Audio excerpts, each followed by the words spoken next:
Hi. Hello. Hello. Hello. What's up, buddy? I almost didn't make it on time. What? I guess my roommate's home and my dog just found that out.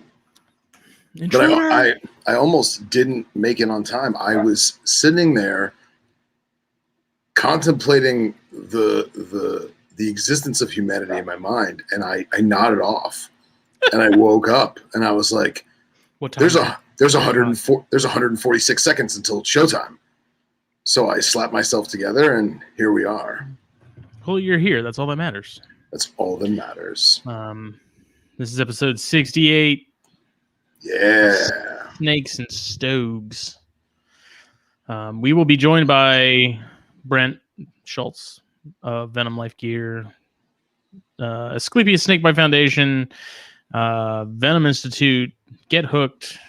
We talked about it Thursday, and he wanted to come on, so we were like, "Do it, man." So I don't know if we'll get to sort of the thing I had planned to chat about. Okay. I'm sure we could touch on it briefly, but I'm sure we'll get into a lot of other stuff. Yeah, and to be honest, I don't. We normally talk before the episode to kind of get I don't want to say a schedule, but I have an idea of what the hell we're talking about. And I felt like today we didn't, which I kind of felt was good because it's the anniversary of THN. Keep things interesting, and I got to shout out Black Box Enclosures. I reached out. I reached out to Jake this afternoon to see if I can get him to make a cameo appearance.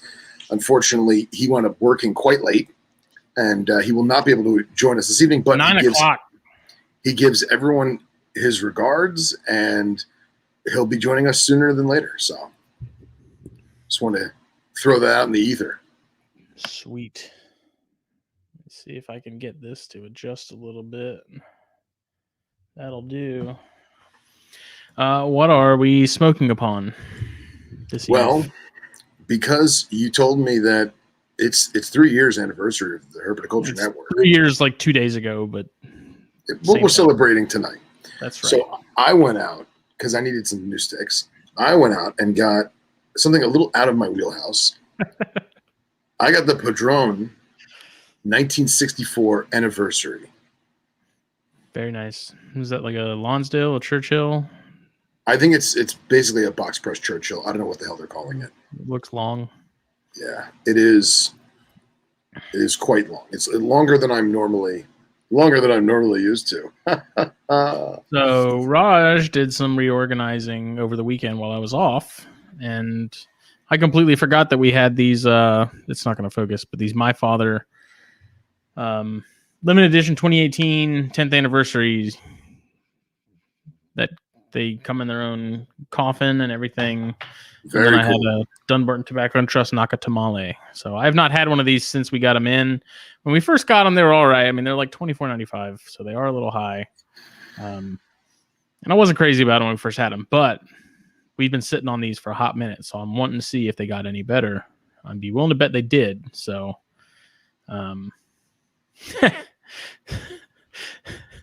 this is Johnny Bear said, "This is my first time seeing this live, and I don't know what to expect. What I expected y'all to look like, but I definitely expected Phil to look a little different." Well, normally I don't have this outlandish mustache. Normally I have a lush beard like Justin. Hey, there he is. Are you staring at the sun? Yeah, man. Dude, what is this like a? You look like you're about to get abducted. You do. You look by like aliens. Like, are there cows nearby? Is there green light? Here. Whoa! Yeah, so I did this today. Jeez. Yeah, you did. That's a real thing. Clean it's only been like 4 days since we talked to you. No, less, I think. You had all that hair, and now it's gone. Now we just need to give you like mind powers and give you an electronic wheelchair like an X-Men. Yeah, right. I'm okay. And yes, can you guys still hear me? Yeah. Oh, good. And this thing isn't doing a thing. All right. Yeah. So and yet, it's hot and sticky down here, man. Like I'm crawling inside of cabinets and doing work and like trying to fix people's drywall and getting stuff in my hair and my face and crawling on the ground and getting all kinds of like. That's why I keep mine shorter, because it just, especially now that it's getting hot, it sucks having longer hair, man. Dude, I don't know how y'all do it. Yeah, I do it, and look, I couldn't do it. I couldn't do it at all. So I gave up, man. I'm sorry, guys. It's all right. Saves you a ton of money on shampoo. I use bar soap. Well, yeah, super. It's way faster. It's I'm all about it. Long hair contributes to an item. Let's just leave it at that. Irish Spring. All right. So where do we start? Brent, what are you smoking? So all the real cigar shops down here got blown away by the hurricanes. So I got gas station cigars. I got the honey bourbon because those are two of my favorite things. Backwoods are not bad cigars, I will say. Dude, that. honestly, of all the gas station cigars, those are the best. If you're gonna go gas station cigars, you got to go Backwoods, and if you're gonna do it, honey bourbon is my choice, man. But I got this. Hey. Oh, nice. Like, I bought a brand new Vertigo today as well because my old one was so messed up, and Justin showed me how to clean the burners on it, and I used Croil to kind of like take some of the tarnish off, and I just wet the thing with oil and destroyed it. So back in the game. Yeah, so this has its little the coffin. Little coffin. And then I have a Dunbarton Tobacco and Trust Nakatamale as my round too. I said it's our 3-year anniversary. I was like, I'm gonna ball out. And my favorite part about that entire last sentence is that you can't even spell that. Nakatamale? I bet you could. I'm joking, Justin. So what are we talking? So do you have anybody? I can read. Yeah. Yeah, we got a good handful of folks here. I got some Rick James on.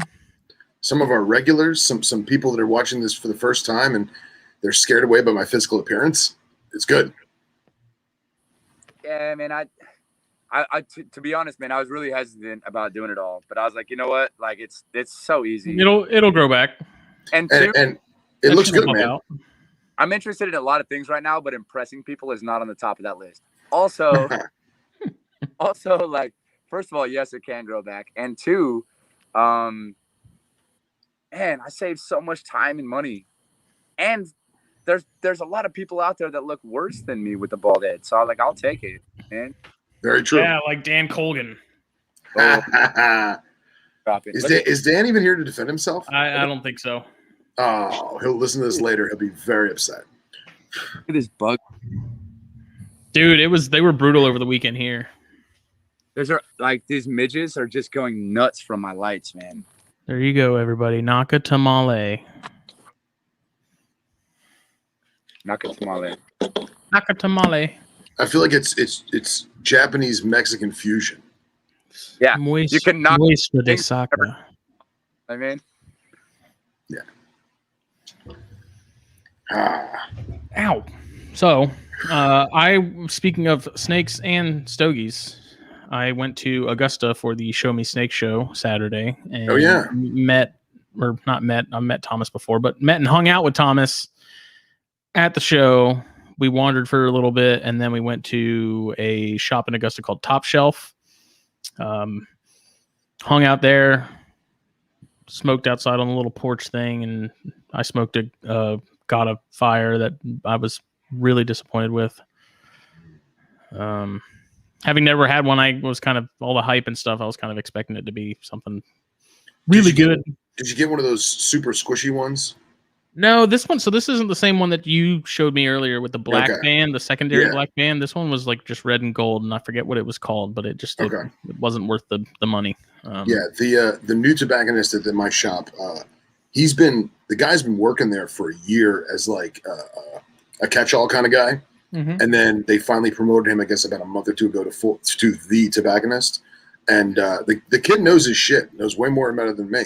And he was like, listen, if you like this, this, and this. And it was funny because you could tell that he's at the Justin-y point of I don't know what your taste buds are, so I can't give you a recommendation. But by me giving him, hey, I like this, this, and this, he's like, oh, well, have you tried this one? Right. He goes, feel the texture. I'm like, okay, it's a little off the wall, and I did. And I touched it, and like, it was a dark Maduro, but it was very spongy. Mm-hmm. And he was basically saying that everyone likes it because of its, I don't want to say viscosity, but you know what I mean? Its sponginess. But I'll give it a try. Yeah, and then Vic asked, did I stay for the auction? I did not. I ended up actually, so we went to that cigar shop. Then we went to Chili's. Casey Cannon met us. Then we went back to the show. You finally got your Chili's. I did finally get my Chili's. Tell us all about those honey chipotle crispers. I ordered extra, and it was amazing. And the lady looked at me like I was crazy when I was like, I want the honey chipotle chicken crispers, and then I want more honey chipotle chicken crispers. Did you have your street corn? I did. I knew it. That man loves his honey chipotle crispers. That's why I got like 5 chins. Yeah, item already. Beard, bro. That's right. Everyone's like, man, you probably look awesome without your beard. It's like, no. Then we went back to the venue because I brought the Cyania up with me to... Well, one was Thomas's, and the other 2 went to Terry Burwell, who lives up near Thomas, as it turns out. Cool. And I went and I bought some cork bark rounds while I was there. Some of the, like the 2 biggest ones they had at the show for the female Jansenii and the Tannenbar. And yeah, I mean, that was about it. Didn't buy any snakes. There was a handful of house snakes that caught my eye that I was tempted to get, but they were all females, so I didn't bother. And that's kind of why I was thinking of, like, as far as like what we had talked about, if Brent had decided to jump next week, it was just like sort of show economics, and like I've never been to one of the Show Me shows. I had only had Repticon to compare. That particular show, not saying all the Show Me shows, I've never been in any other ones, just that one in particular. Thomas can vouch for this. Casey can vouch for this. I'm not even exaggerating when I say like 95% ball pythons. That's fair. There was like 4 tables that had crested geckos. There was 2 tables with invertebrates, 1 table with dart frogs. AHP was there, so their usual kind of monitors and Amazons. Identical to a Repticon show. So I actually, like, the diversity wise, I've seen more diversity in most of the Repticon shows than that, yeah. But it wasn't a big venue. It was a nice show. I mean, they're just like, that's what's funny is, like, Terry said, let me know what it is, like how it is. And so he texted me as I was about to leave, and I said, it was all right. It wasn't really anything life changing. And it's funny because he said he has another buddy that is a ball python person. He asked him how it was, and he was like, "Oh, it was awesome." He's like, "It was great." So it's, if you're into boamorphs and you're into balls, like, there was plenty of those. Well, and let's be honest, man. If you're talking starter pets, you don't need a lot of retail, right, exotics and venomous. So, like, to have a show that's like really good for starter pets, like cresteds, gargoyles, and balls and corns, like there's nothing wrong with that. We joke about it consistently within the industry because generally speaking, it's oversaturated. So we joke about it. However, some of my best friends are ball python and gargoyle gecko breeders. And there's nothing wrong with that, right? Just when we say things like that, it's kind of like a general undertone, oversaturated kind of joke, more so than we don't appreciate it, right? I would agree completely. Okay. I just want to make sure that of course. Anybody out, but like, yeah, because let's be real. We've talked about this. Oh, there's a lot of ball python people, so it's not like and we've talked about before how we've all owned these animals. We all love these animals. They're just not what we're into now, or our tastes have evolved. So to speak. I'm not slamming the promoters. Yeah. I'm not slamming the vendors. I'm just saying, if you're going there looking for stuff outside of ball pythons, boas, and cresteds, there wasn't a whole lot. Yeah, but there wasn't a single Morelia in the building. But at the same time, or chondro, it's almost to be expected to a certain degree in the 21st century. It is, because those animals have done so well in the hobby. Well, that's the reality. Like, we joke about it sometimes. We joke about it within the industry, but the reality is, like, if they weren't super popular pets that did super well and made a super good amount of money, they wouldn't still be around at 80% of the entire venue. Yeah. Oh, On yeah. right. So they're good animals.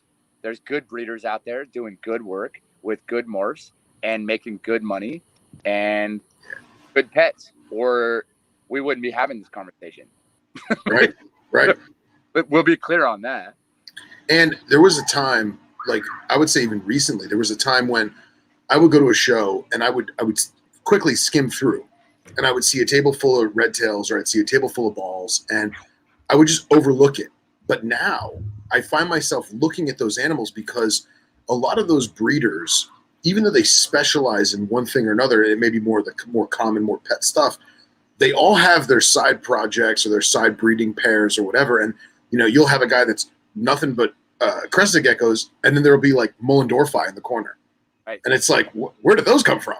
You know, so I find myself appreciating the scanning more. You know what I mean? Opposed to me just being like, oh, ball. Or they're all python table, but the last 3 or 4 cases are like $8,000 to $10,000 morphs of monarchs. Sure.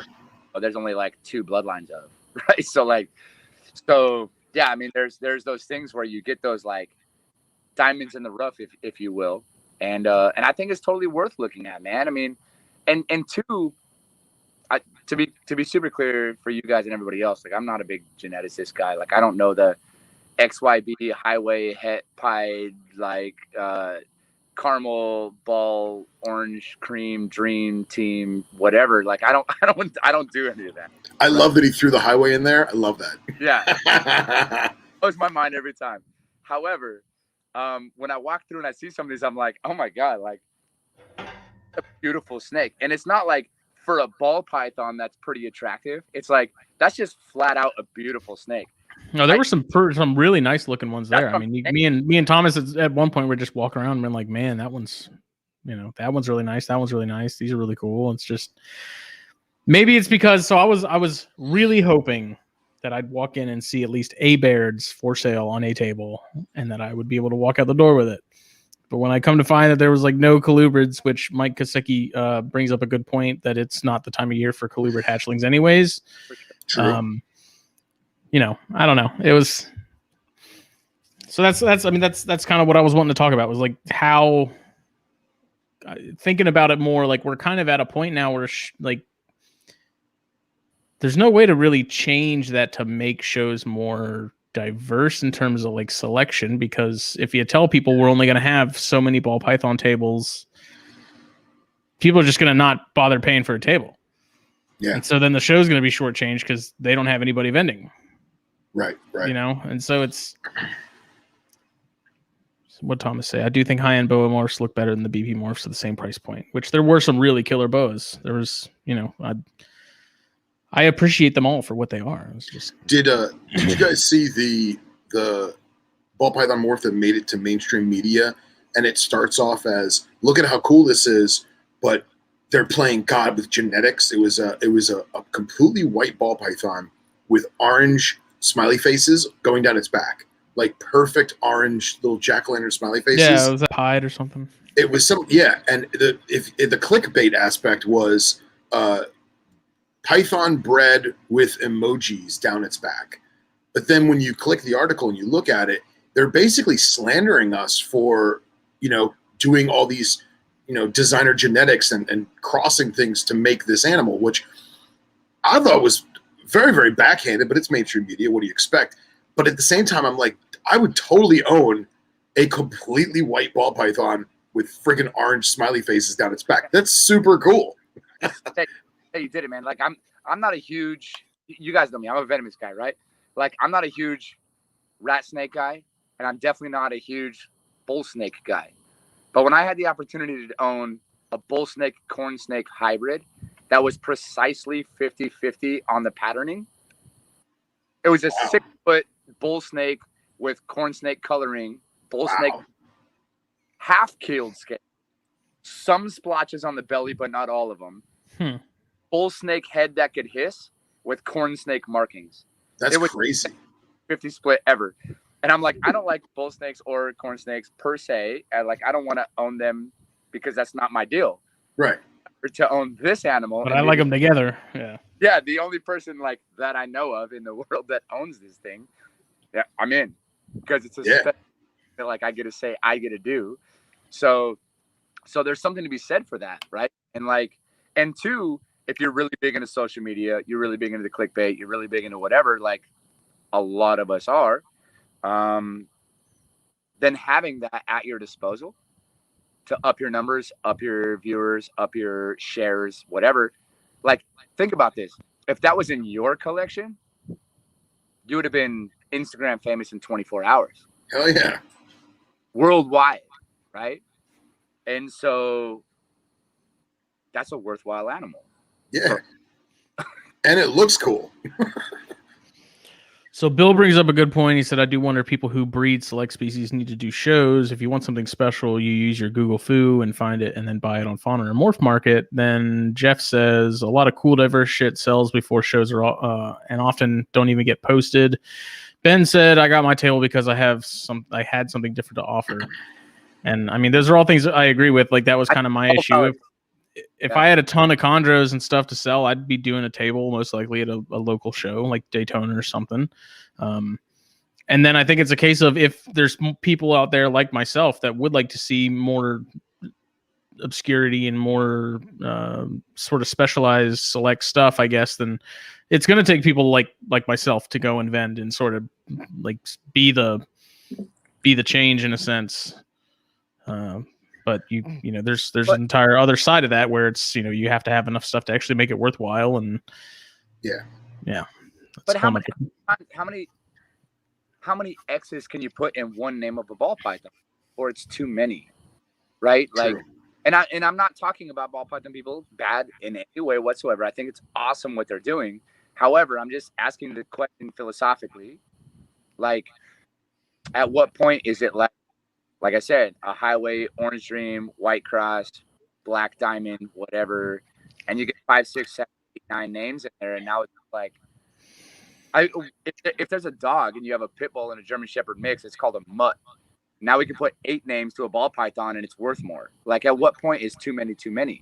And I'm just asking that hypothetically, and I would love to hear back from people on what they think. I have thought about that, and it's like, yeah, when you get into those crazy 5 gene combos and stuff like that, it's you're gonna have to just come up with an acronym or something at some point. I'm like, okay. but I understand enough about genetics as a biologist with a degree in biology. I understand enough about genetics to say, cool, bet you can't do it again.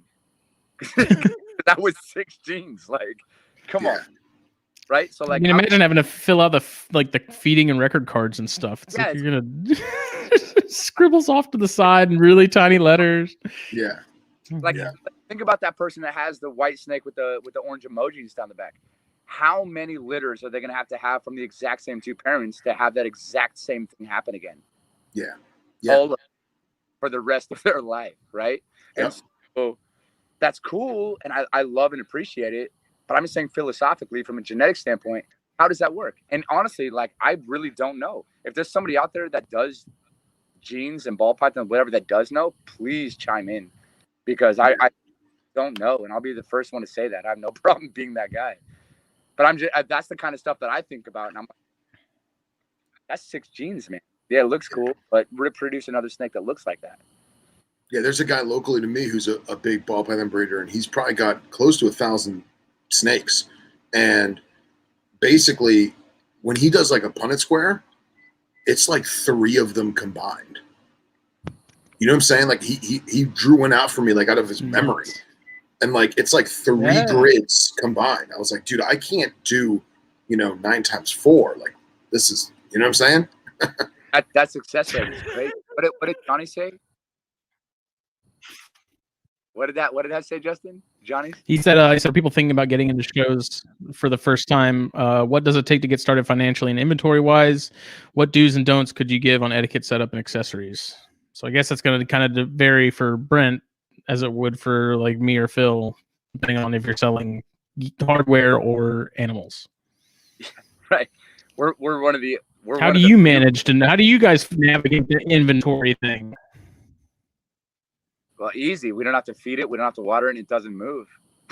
That is true. That is Well, very like true. shirts, especially like the lady down the street. That's way different than what you get. well, like your 5X shirts, you're probably not going to bring as many of those as you would like a 2X, and then like your extra smalls, you're not going to bring a ton of either. Like, how do you So get the most efficiency out of stocking up for that stuff? Yeah, so I bring a few extra small, mostly medium, large, and extra large. About a third as many 2X, 2 to 3 3X, and then I stop. I can offer in certain shirts 4X, 5X, and 6X, actually, which didn't even know that was possible. No, that was a thing. That's a big dude. I've already that's a 10. 2X shirts in 2 years, but still, that's a lot in my mind. Yeah. And, but so I offer all those. I don't bring anything over 2X to a show. Occasionally, we'll do 2, 3X, just because. No offense, no disrespect, but there tends to be bigger people at reptile shows. Sure. That's a regular thing, or I wouldn't make them. But I sell them. In 2 to 3 shows, I'll sell both my 3X, which is why we offer them. It's nothing. But then on the smaller side, I go down to extra small. I only go to small in men's, and then extra small in women's, and that's it. I can sometimes in certain fits get smaller than that, but I don't offer them. If they want it, I can special order it. I can take their order, take their money that day, and then ship it to them for free, just like they bought it at the show. And that's the reality is you're absolutely right. Like, we can't offer everything all the time. And that, when you're sitting on any inventory, whether it's live animals or hard product, that's money. Like, we may pay $12,000 for these shirts, but if we sold them retail, it's worth 18, 24, depending on the product and the price markup and whatever else is fair. Alternatively, with animals, it's the same thing. Like, you had them for free. You had these 6 ball pythons for free, but it costs you time, feeding, water, money, housing. Like, what are they worth to you? What is the market value? What's the supply and demand? So all of that matters. But when you're sitting on inventory, it doesn't matter what it is. You could be sitting on $12,000 in inventory in snakes and $12,000 in inventory in shirts, and we could have 3 tables each. Like, it doesn't matter, right? So that's what it really comes down to, is the supply and demand. So when it's getting tables for us and getting into it, let's just say this. He's not wrong. When it comes to getting tables, you have to have inventory. Don't get 2, 3 tables that are, depending on what show you do, $75 to $210 a table, and go get 2, 3, 4 tables if you only have 8 crested geckos, right? Like, but at the same time, if you get 4 tables because you have 200 crested geckos or 150 ball pythons, and you get 4 tables at $185 a piece, but at Repticon you're selling 8 a piece, and at NARBC you're selling 34 a piece. Like, you have to weigh that out. And he's not wrong. Like, the only way to really know is to try it and start small. It's better to show, if you guys are interested in getting into shows, it's better to start small with 1 or 2 tables max and hope to sell out by midday Saturday. That's a much better problem to have than getting 4 tables and going home with 9/10 of your inventory. Yeah. So do it. Yeah. Start small, sell out. In fact, there's a lot of people, product wise and snake, lizard, turtle, whatever wise, that they sell 25, 50. I know guys that have sold their entire inventory before the show opened Saturday morning. They sold it Friday night while they were setting up to other vendors. They showed up Friday, set up their tables, sold everything they owned, their entire collection, the whole table, to somebody else Friday night, and then their table was blank for Saturday and Sunday, just sat empty. That's a much better problem to have, right? So start small. That's my advice. No matter what. Well, that's something me and Phil were talking about the other day, because we're planning on vending for the magazine for Daytona, and it was, he said don't order a lot as far as issues like hard copies, but I would rather have slightly too many than not enough. But Phil is in disagreement and says, well, keep in mind, lower. I hate to say this as a product vendor and a guy that has a few different businesses doing hard products. But I'll tell you right now, from a business standpoint, for you and everybody listening, that by not bringing enough, you create a sense of urgency. Yeah. Phil had brought that up, and I don't disagree with him. I don't know. I just didn't want to be the guy that, like, hey, we have a magazine. Cool. Can I buy one? No, we don't have any. They're all gone. Because we only brought. Yeah, but you're not going to say it like that. I'm not going to bring like a semi truck of magazines, but right. I want to find the sweet spot where it's like we have plenty to carry us through the weekend, but not so many to where I'm taking 90% of them back home with me. Right. So that's where we fall in. Go ahead, Phil. You first. Please. No, well, real quick, I was going to say is I come from a business where if you don't have it, you can't sell it. And I would much rather have more of something knowing that it's going to sell, but at the same time, I don't want to bite off more than I can chew. You know what I'm saying? So if it's a difference, just speaking about magazines, I would rather get 150 magazines, 50 of one issue, 50 of another, 50 of another, right? And sell those out completely and then say, hey, we sold out, but you can go to our website, you can buy them, the shipping, here's a promo code for the show to take, $2 off or whatever it is. And then again, like Brent was saying, it has that demand there. It says, oh man, if they sold out all their magazines, I got to get a copy too. I'll go online and who knows, maybe they fill their shopping cart online, You're better off trying to sell those last two when there's only two left, because they know that if they don't do it and they come back in an hour, they're probably going to be gone. Alternatively, you have the option to do what we do and split the middle, where we'll bring quite a bit of product. I mean, we bring tens of thousands of dollars of shirts and hats and whatever. Like, that stuff's not cheap. And when you're sitting on apparel inventory, it's not like snake inventory. Like, we paid what we paid. And when you have baby snakes, you didn't buy those. You have money invested, whatever, food, time, water, housing, whatever. But like, if I want another 300 shirts of a new brand, like, I have to buy them up front. Like, it's not like babies. I can't make my shirts have more shirts. like I have to physically pay out of pocket to make more. So apparel's a whole nother animal. Like, start an apparel company, he says. What a terrible idea. That wasn't. Well, I just realized, like, you're like the perfect person to talk about this, because by the time Daytona rolls around, we're going to have over 20 issues. And so that was another thing that me and Billy had talked about. And I'm sure I mentioned it to Phil was how many of each do you bring? Like, you don't. Yeah. I keep telling Billy, I don't know how many I should be ordering and how many of each, because. So let me ask you this.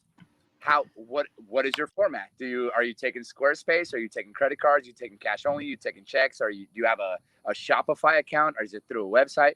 Because like us, we have a Shopify with the POS. So I could literally take credit cards on a Bluetooth chip, slide reader. I can type it in. I can have them literally, I hold up an iPad. They can type in their information and order it right there. I can be like, oh, what's your last name? Phil what? Knobtails? Cool. Make it for 100% discount. Knobtails. Click. All right, now take your order, put in the code Knobtails, and he gets 100% off shipping, which is the exact same thing as buying it at the show. Mm-hmm. Bring half of my inventory to the show. For those who don't ask or whatever, create a sense of urgency. But when I get home, I had 13 people pay at the show. They gave me physical cash on Saturday morning. I ship them out Monday morning, and I pay the shipping because I didn't bring it, and that's my fault. Yeah. But I have that option, right? So I get to split the difference, where I'm like, cool, I don't have any left in stock. However, I do have them back at the shop. So why don't I sell it to you at my show price? I will pay the shipping if you fill this form out right now. Now, not only are you the good guy, they got to order something that they didn't have. It saved you from bringing half of the issues, time, money, space on tables and everything else. But they feel like they're getting a good deal. And I'm not trying to tell people out in there, in the crowd and the listeners that we're tricking them. But from a business standpoint, you're getting the same deal. The only difference is the person before you got to leave with the last green shirt. Yeah. You have to wait 4 days for yours, but you paid the exact same price. They just brought theirs home today on the plane, which took up luggage space, and you get yours shipped to your house. Alternatively, depending on who you are, that's almost a better option. Yeah. Right? Like snake hook. Think about this. When people fly to the shows and they're like, I want a 40-inch hook, but I flew here and I don't have a check bag. Cool. Buy it today, fill it out on the iPad. We'll take your money and I'll ship it to you on Monday for free. Shipping's on me. And we offer that. So now I give people an option who flew from California to Daytona, did the show and flew home to get the hook 3 days after they showed up. So that way we get the opportunity to not only make it a better business deal for us, carry only some of the inventory instead of all of it, take up 4 tables instead of 8, which I could easily fill, which saves us $600 a show, if not more. Right. Alternatively, we create a sense of urgency for people who don't know and or ask. We give them the same option, and we give more people options that didn't have the chance to take a 40-inch hook before. Now they have an option to buy a 40-inch hook today and pick it up at their house 4 days later.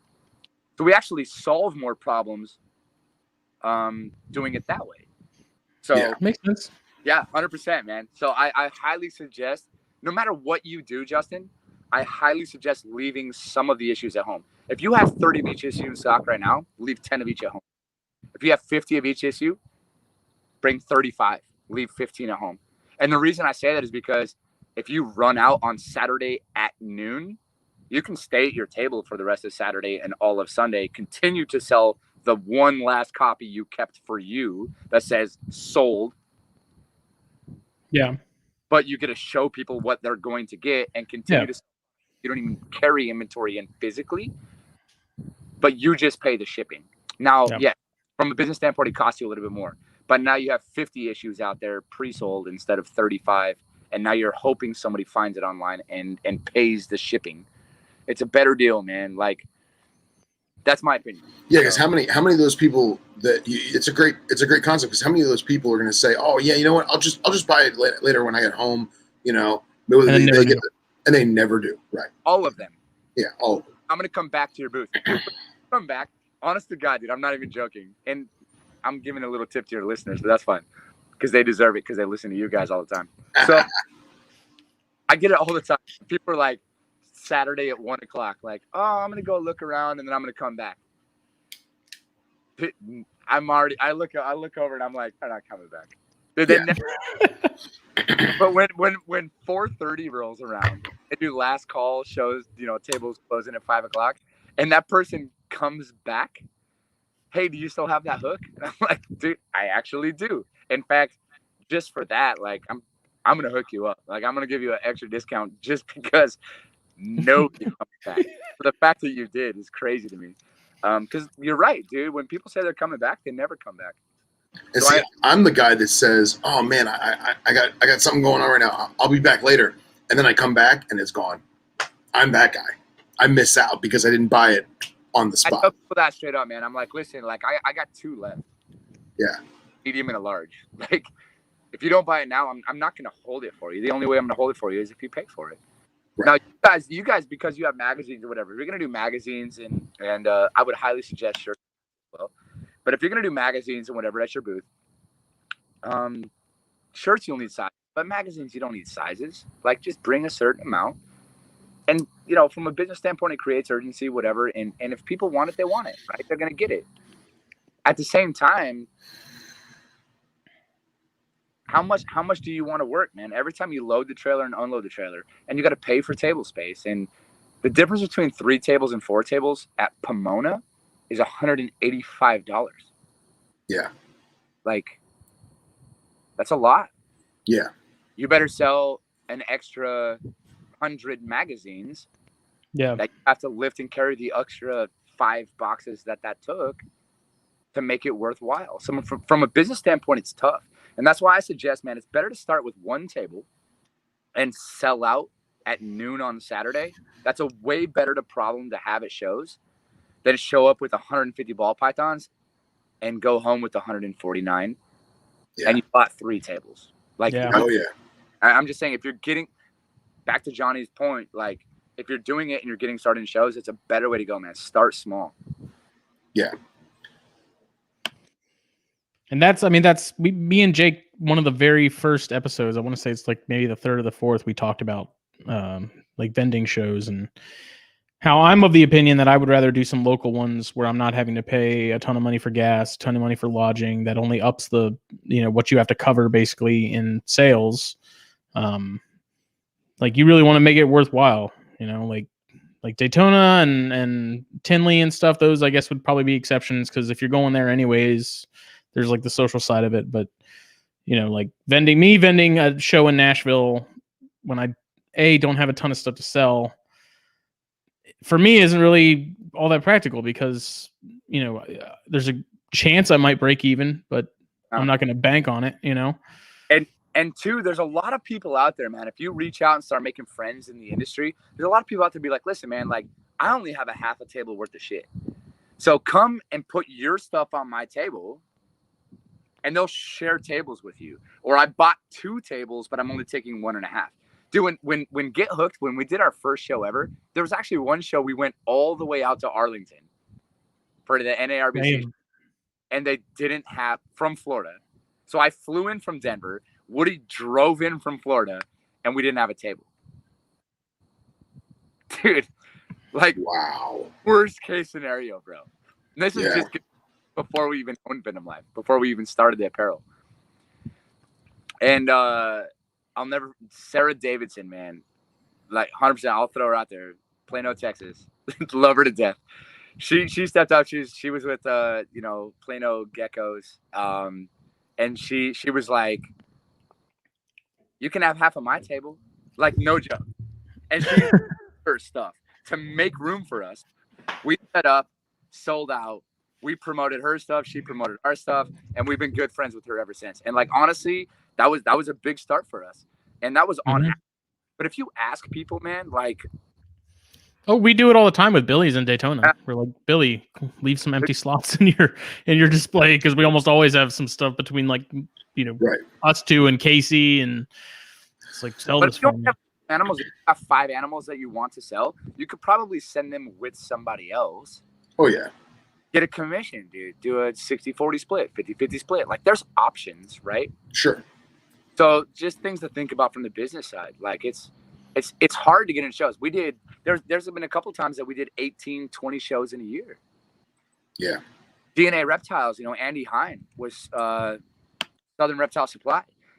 He did, in 2019, he did 57 shows. That's more shows than there were in weeks.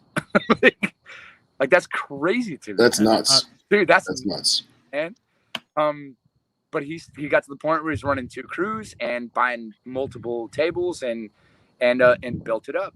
But those guys started just like everybody else, man, splitting tables with somebody else, and just don't go too big too fast. That's my biggest thing. And keep in mind, Justin, too, there's a reason that they give you 3 to 5 years at the IRS to claim losses on your taxes, because they know it takes at least that long to generally create profits. Yeah. So if the first year or two, as a small business, even if it's a side hobby, if the first year or two it takes you before you break even, dude, if you can break even in 2 years at a reptile show, you're doing pretty good. Like, if you make profits in that industry, and if it takes 3 or 4 years to make a profit, you're doing fine, man. That's not abnormal. So if you can, the first year, go out there with 15 ball pythons, you sell 8, but your hotel, fuel, Uber, food, and drinks, bro, like that's a win in my book, because there is a shit ton of us that don't get that option to break even. Like, and on shows, we still take losses at 2.5 years in, man. I have a dream of a table of nothing but bears, rats, and people come up and say, "Why are you selling a bunch of gray rat snakes?" Yeah, because only have orange between the gills. You don't understand. Yeah, I'll bring like one of the Loma Altas and be like, "This is why," and then it'll make sense. Oh man, what episode is this? 68. God bless. 3 years of THP. THN. Crazy. Well, but this is just 68 for snakes and stogies. Correct. Yeah, we're up to like 117 this coming up week. Yeah. That's the one I just did. You were 116, right? Yeah, 17 is this week, and we're going to have Kevin Messenger, who just released the book on Asian rats and their kin, pretty stoked about that. I ordered my copy today, so hopefully it'll be here before Thursday, so I can kind of flip through it and get some questions together. And how many magazines? 14? 17. 17. This is the 18th that I'm working on right now.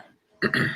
Which is also blows my mind because it's like, where did it all go? It would just so freaking fast, dude. So I meant to mention on that real quick. We were talking about the magazine stuff. So I talked to Woody about that. I'm like, hey, man, how come you didn't tell me that we were doing the magazine next month? He goes, oh, I'm like, man, you never tell me anything. I had to find out from the guys on the podcast. So we were talking about that. And I'm like, man, we did kind of, the Brent Venom. And we did that whole episode of the magazine. I'm sorry, article of the magazine. Which it was an honor for me to do that, to be the industry spotlight. But that was on the Venom Life thing. Right. But a lot of it was my story. Brent Schultz, how I got to be where I'm at. And then we talked about, so this time's going to be, the Get Hooked hooks. Mm-hmm. But we haven't done Woody, man. And we did Woody. He was the spotlight. Like, it's been what, 3 or 4 issues? It's been kind of a minute. Yeah. Yeah, so when I went to Woody's to do the hook stuff, I interviewed him for the spotlight. So I'm actually about like being a 30-and-a-half-year career firefighter paramedic and like how he got into snakes and and I think was the issue after Justin was the issue after Brent's. It might have been, or maybe there may be one in between him. I think. Oh, so he did. Yeah. Tell me and the problem is I gotta tell Woody that the hook article is going to be this coming issue because it's my fault. I procrastinated writing the damn thing for 4 months. Yeah. So it's my fault that neither one of you knew it was coming, but it is coming. Well, but I told him that, so that's awesome. Sorry, you guys got to look at my trailer with all my bugs.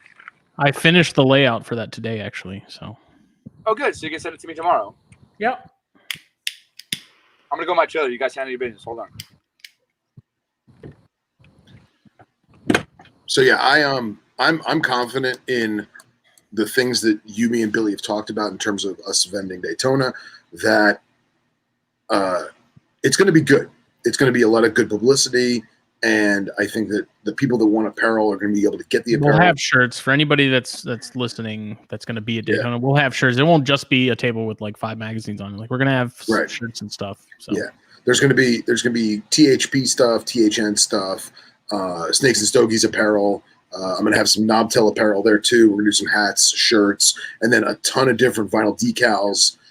Billy's been killing it with the vinyl decals. Dude. So we'll have vinyl decals of all the respective companies, if you will, and then magazines too. So, and then one thing I was just going to jump back on from like the show point of view, for those of the listeners who want to do their first show, whether it be a craft show or reptiles or whatever. Antiques Roadshow, right? Whatever show you want to do, you're never going to remember everything. You're always going to forget paper towels. You're always going to forget, a bottle of water. You're going to forget something. And I always tell people in the weeks coming up to the show, start mapping out the stuff on Notepad or on your notes on your phone. Start mapping out the stuff that you plan on bringing or that you might want there. And at the same time, don't be intimidated by these other organizations or other companies that have these big, elaborate, beautiful booths, because we all start from somewhere. And a simple tablecloth goes a long way. So shy of you not having a tablecloth, which some people choose not to, you don't need to have a big, crazy, elaborate booth, but try and make it look clean and do the best you can, and it's always going to get better. And Mike asked, any idea on when Daytona tickets go on sale and if it'll be open entry like pre-COVID or time-slotted tickets? Last year it was a free-for-all. It was, and that was during COVID. So I highly doubt that it's going to be any different this year. Well, it wasn't go through a line. Yeah, it wasn't free-for-all in the sense of anything goes. Like there was still fairly good health procedures. You had to go in, you had to wear masks, that stuff. However, it wasn't time slotted. Correct. Yeah. I think this year is going to be one of the biggest probably of all time, just because I think everyone's so antsy to get back to, normal shows and, getting out. we're hoping that at this point, there's a couple vendors that are still leery about being out, which is fine. I'm not mad about that. But I'm hoping that we can swoop up a couple extra tables and actually just put my truck in a booth and get like 8 tables instead of 4 and put my truck in the booth at a 45-degree angle and call it a day. So we're hoping to do that. Definitely that would be awesome. That would be awesome. That'll be cool. So, but yes, I mean, Daytona, honestly, man, like Daytona's one that we only do once a year. Pomona's, well, it's Anaheim now, that we only do once a year. We got pushed back to Anaheim from Pomona. But man, we love those shows. And that's the thing that I think that people forget about shows, right? Like they think, you know, with Repticon and all these other like relatively recognized local shows, even with NAREC, whatever. I just did a YouTube thing with Max Hicks on Max's View. And I just did that at Conroe for the Herp show. Mm-hmm. One of the big things that we talked about was, yeah, there's ball pythons, whatever. But one of the big problems we have on YouTube in particular of these shows and expos is people walking through and they're like, ball pythons, and they just like walk through and show all this stuff. And like nobody stops to talk about how cool this one animal is or how special this is or the husband animal. Right. And there are some that do that. I want to single everybody out. But for the majority, it's like, hey, here's the expo. And it's like 13 videos come out after Tinley of the exact same Saturday. Yeah. The exact same tables. And like, how are you ever going to gain followers that way? I was like, the reality is like, yes, we come to Tinley twice a year, every year for the last 5 years we've been at Tinley. Well, even last year we were at Tinley. They were closed. We set up shop in the parking lot while it was snowing at Brian Potter's place. And we still sold like we made it work because we already drove all the way up there. We might as well sell some stuff. Yeah, right. The point is, one of the big reasons we go to the shows is the people, man. Oh, yeah. And the whole thing on that, nobody talks about that. Like, you think about the herb community, a lot of us, you know, we talk shit on it every once in a while because it's, you know, it's just what we do. But at the same time, man, I've seen dudes like when Chase went through brain cancer and when JT at Reptichip lost his entire house and facility, him and his brother to the fire and most of their animals. And we've seen people go through, I mean, everything, every single sort of major devastation you could think of, from hurricanes to brain cancer to house fires to whatever. I mean, dude, tell Hicks with breaking his neck. You know what I mean? Like, we've seen everything. And these different organizations all over the reptile industry have stepped up and said, we're going to raise money.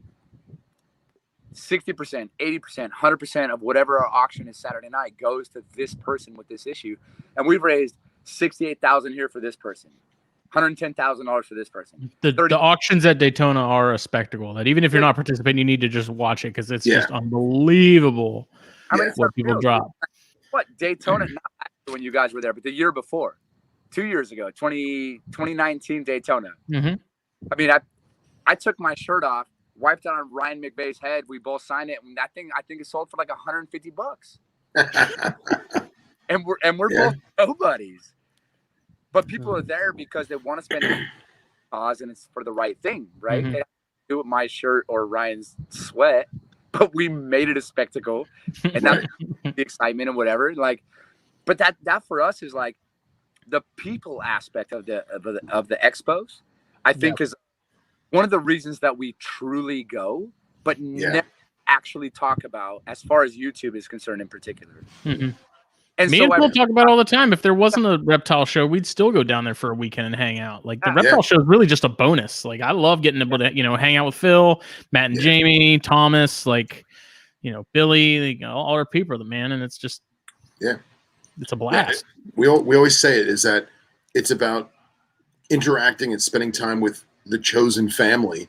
The animals are just a bonus. Hey, man. Like here's a perfect example. Justin, how often do we see each other? Daytona. Phil, how often do we see each other? Daytona. How often do I do Daytona? Everyone. So I see you all once a year. That's it. I'll do podcasts and magazines and Snakes and Stogies, and we'll talk on the phone. We all we talk all the time.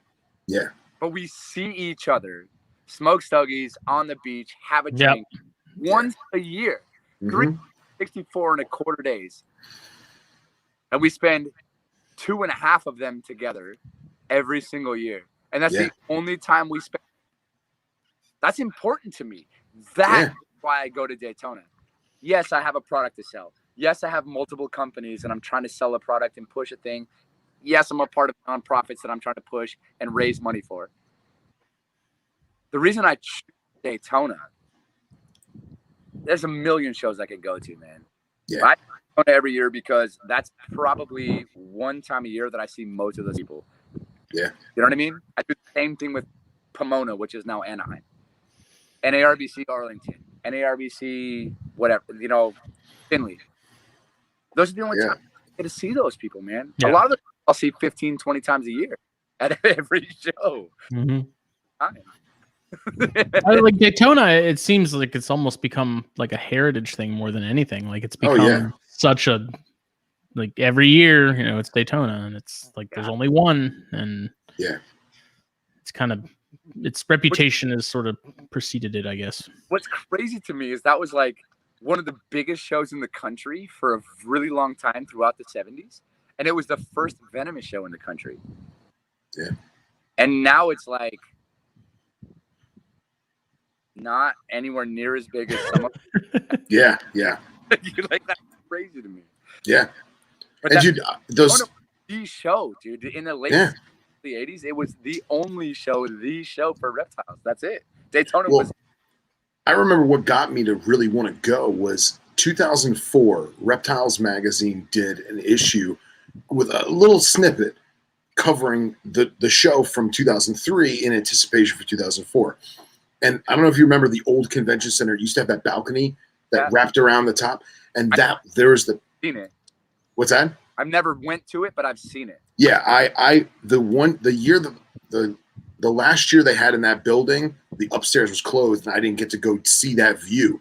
But there used to be this grandiose view of this massive, almost indoor stadium, and you could go in the balcony, and there was like small vendors up top, and you'd look over the balcony, and you would just see this sea of vendors and hobbyists and animals and equipment and gear and husbandry stuff, and that right there was like, wow. This is it, man, And I feel like, just to go back to what Justin was saying about its reputation kind of preceding it, I feel like the nostalgia is what's building it back up.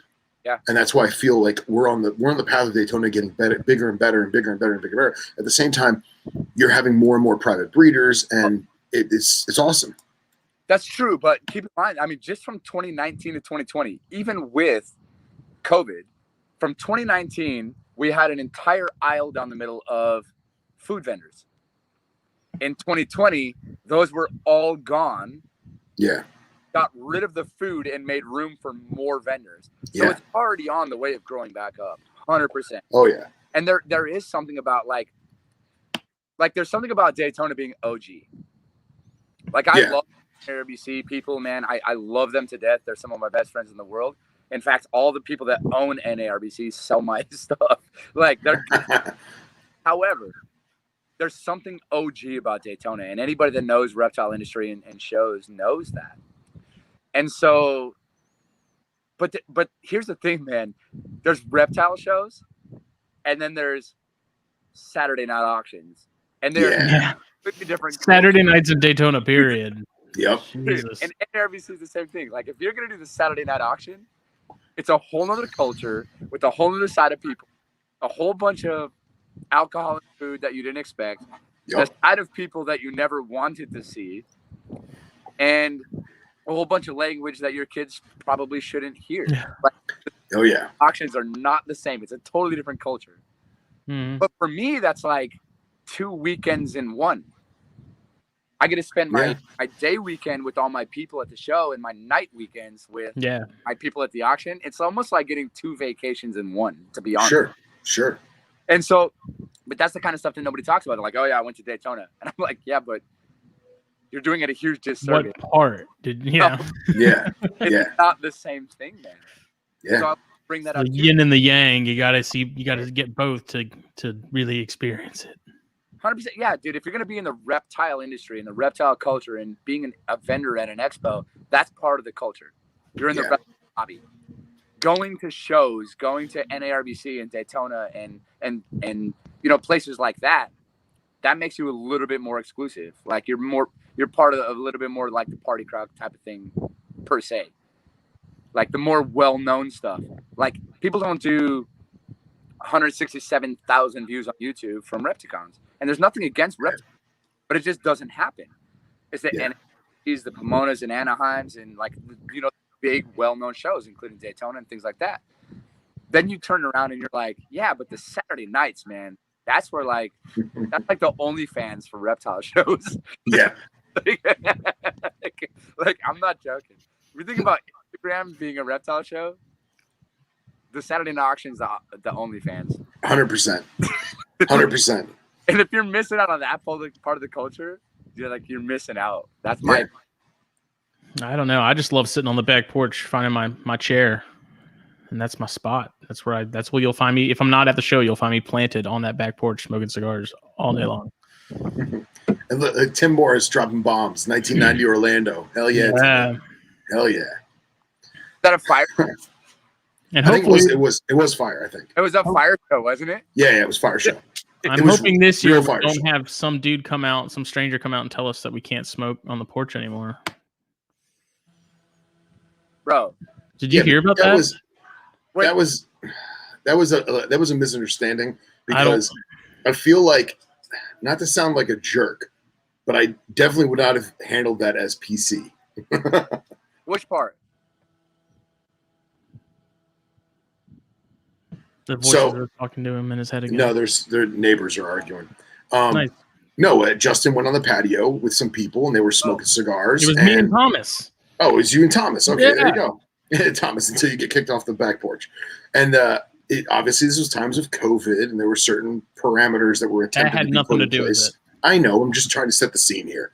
And someone came out acting as a employee of the resort. They were dressed like one too, damn it. And told Justin he couldn't smoke there. So Justin was very, very upset. I went and found management, and management walked me outside to show me. He's like, well, I don't know who that was, because we would never tell you that you can't smoke outside. You're on vacation. You're at a resort. And if you'll notice to our left, there are multiple ashtrays, because that's our quasi-smoking section, to make it, more easily accommodating. Here's what it was. I don't know what happened. Okay, we were sitting at our table. Level, or like on your own balcony, or like like on the back porch with like the little bar and everything. Yeah, with like the tiki bar. But this guy came out, and had he come up and asked me and Thomas quietly and nicely, that would have been one thing. But he came out and he's like, "Sir," and I was like, "There's like a million people out back," so I'm like, "Who?" And he's, "Can you read?" And I was like, "I think so." And he points to a sign that says like no smoking or something like that. And I'm like looking around, and there's like 20 people off to our left in a circle smoking cigarettes, closer to the door than we were. And so I was just kind of like, sure. I mean, I'm not a confrontational person. I was like, yeah, it's whatever. That's fine. Sure. So me and Thomas went and sat at the little clock fountain thing. Yeah. And I stewed over it, because I was like, I don't understand, because there's still a bunch of people up there smoking. So I don't. And just for the record, for those of you chiming in, telling me that I was Karening out, I want to thank your manager. I was not being a Karen. It was literally me just asking. It was confusion, because I told Phil, and he was like, "What?" I was there's ashtrays on the table. Like, I don't get it. You know what I mean? So now we know. Like, when we go to places like Tinley, Arlington, Pomona, Daytona, like I bring up those four, but those are like the four biggest ones that we do every year. When we go to those, dude, I walk into, like, let's say Tinley, and I'm like, "Hey, what's up, Juan?" Dude, Juan and Jose, both the bartenders at Tinley, Chicago, Tinley Park. I see them twice a year, but when I walk in, they actually got me my own bottle of Basil Hayden's and put it behind the bar. And they ordered it in special, and it's there for me every single year, because when we walk in, they're like, "Oh, the snake guys are back," and they know know who we are and what we do. Yeah. So when we go to Daytona, they're like, "Oh, you're part of the Snake Guys?" Like, bro, like you guys just bought half our hotel. Like, you do what you want. Yeah. Yeah. And like, so there's an aspect of that as well, where, yeah, man, if you were just like a dude on vacation, maybe. I was ambushed. Okay. But when you say, Yeah, it happened so fast I couldn't even react. He just Let me came ask- out, asked if I could read, and I said yes. And he said, "What's that sign say?" And I had never seen that sign before in my life either. Like, they have it in this position where, unless you're looking into the like window of the back of the cat, like looking at the back of the front desk clerks' heads, you wouldn't see it. oh yeah, So And I was like, unless this is something I just didn't know. You're store, it went all the way to Daytona Beach, Florida. You're on the cabana floor, looking out into the ocean past the clock tower, watching the water late at night, Watching Casey Cannon look for his flip flop. and the no smoking sign is like 13 feet behind. Yeah. Yeah. Exactly. That's what it is. Yeah. Exactly. Is that way? Yep. Why? First of all, why are you at Daytona Beach and not on the sand? Is my first question. We were I there. don't know. I don't like. We were there. We just weren't smoking on there. That was also the point where I had to walk Justin back to his hotel room, per his wife's request. Fair. Her words verbatim were, "Make sure he makes it back alive." So That's a lot of responsibility. Well, Dom only made that worse. she did. She's an instigator. She forced vodka down my throat. Yeah. And Steve Poole, you better show up at Daytona this year, man, because I'm not going to Karen out unless you're there with me. Who's Steve Poole? Do I know him? He's a fellow Morelia friend. Does he like venomous stuff? I don't know. Who Steve. doesn't?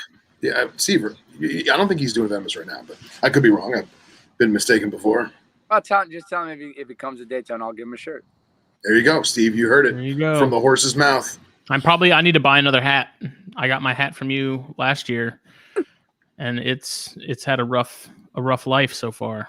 Because A, my head is huge, and B, it's collected a lot of sweat. Well, you just I'm just gonna buy a new one each year. Did you not just get the?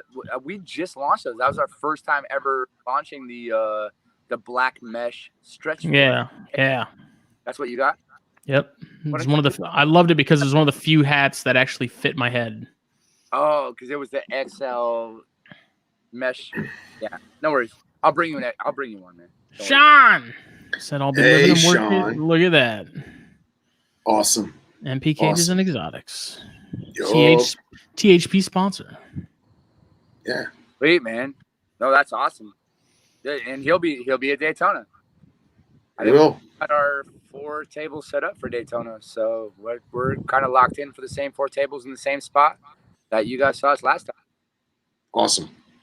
And that's a great spot too, man, because like it's not it's bathrooms.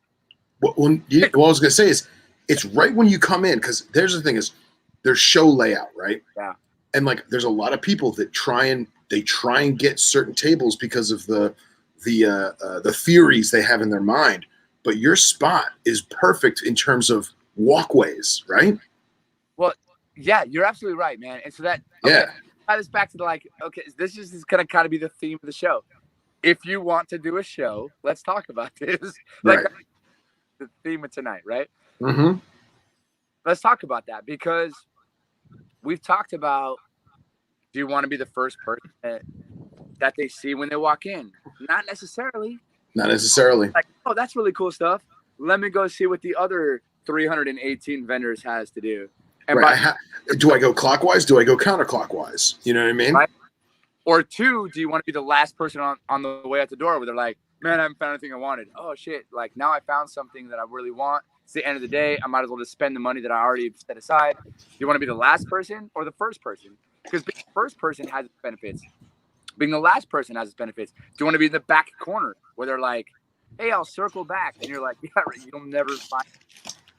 Even if you wanted to, right? So there's a lot of theories behind on where you want to be in the show, man. And I think that depending on the show actually matters. Show layout is a huge deal for us. Yeah. But honestly, like, you have to earn that position. Sure. Whether Sure. it's years in, whether it's working your way into that position, whether it's spending more money than anybody else, being a premium sponsor at $10,000, $20,000, $30,000 a year, whatever it takes to be in that position. Other personal favors, whatever you have to do to get that spot. But like, not that I do that, but I'm just saying, like, if you want to have those special spots, like, you have to kind of earn that position. But if you want the back spot, it might be easier to get than the front spot. But like, what is the best spot in a show? And I think that's a really interesting psychological concept, because you have a 50-50 shot if somebody walks in there like, oh, I've needed a hook for a long time, I'm going to buy the first one I see. Alternatively, the other, like, I've really wanted a hook. You're the first thing I saw. Let me see what the other 380 vendors have to show me, and I'll come back if you're the best one. There's a good chance they're going to find something else that's better, more convenient, better price on the way, and never come back. So, like, at what point is a good place in a show a good place? That's an interesting thing for me, and we're still trying to figure it out. And see, I have particular, I don't want to say it's OCD or like just like my way of negotiating the obstacles of a show. I'm usually a go left kind of guy. And it obviously depends on where the door is, depends on the floor layout, and how big the room is, how deep the room is, and which way the aisles are presented, and hopefully it's still a normal grid fashion. But I'm more of I like to go to the left, because in my mind, what I'm going to do is I'm going to go down the first aisle on my left, and I'm going to grain. Which is what? Against the grain. Which is against the grain, right? I'm going to go first aisle on my left, and I'm going to go follow the left side all the way down. Then I'm going to make a U-turn and take that same aisle back the way that I came on what would have been the right side. And now I make the U-turn and I do the same thing on that way. And I cover one side, one side, one side, one side, one side, one side. I snake my way all the way through. However, Daytona, exactly. Grocery stores have me trained 100%. But however, in Daytona, and I shouldn't say this, I'm going to give away one of my personal secrets. Daytona, I make sure that before I walk in the building, I know where the bookseller, the gentleman from New York, I find out where he is. Because my goal is to basically blow off the entire show, go right to that book guy, buy whatever literature I can, and then go start my show. Because I know that if I don't, I'm going to miss out on something. Real quick. Yeah. I have to chime in on that, and then we're going to or the last two questions. First, we just talked on Thursday night on the podcast. I showed you guys that quick stack of 7 books. Yes. Every single one of those I got from Michael. There you go. Every single one of them. Yep. And I'm moving from Rodeo, New Mexico to New York. I can't take everything. I'll give you a good deal. And I was like, I'll take these. And it was like 37 books. Mm-hmm. And, I bought them all at once. And that was from him. So that if anybody listened to the podcast from last Thursday, that was the quick story of how, like, here's a short stack of some of my Venom books. Right. I got all of those from him that day, man. I mean, I see him every chance I get. Every chance. Yeah. And like, I'm usually good for at least 2 or 3 books every Daytona.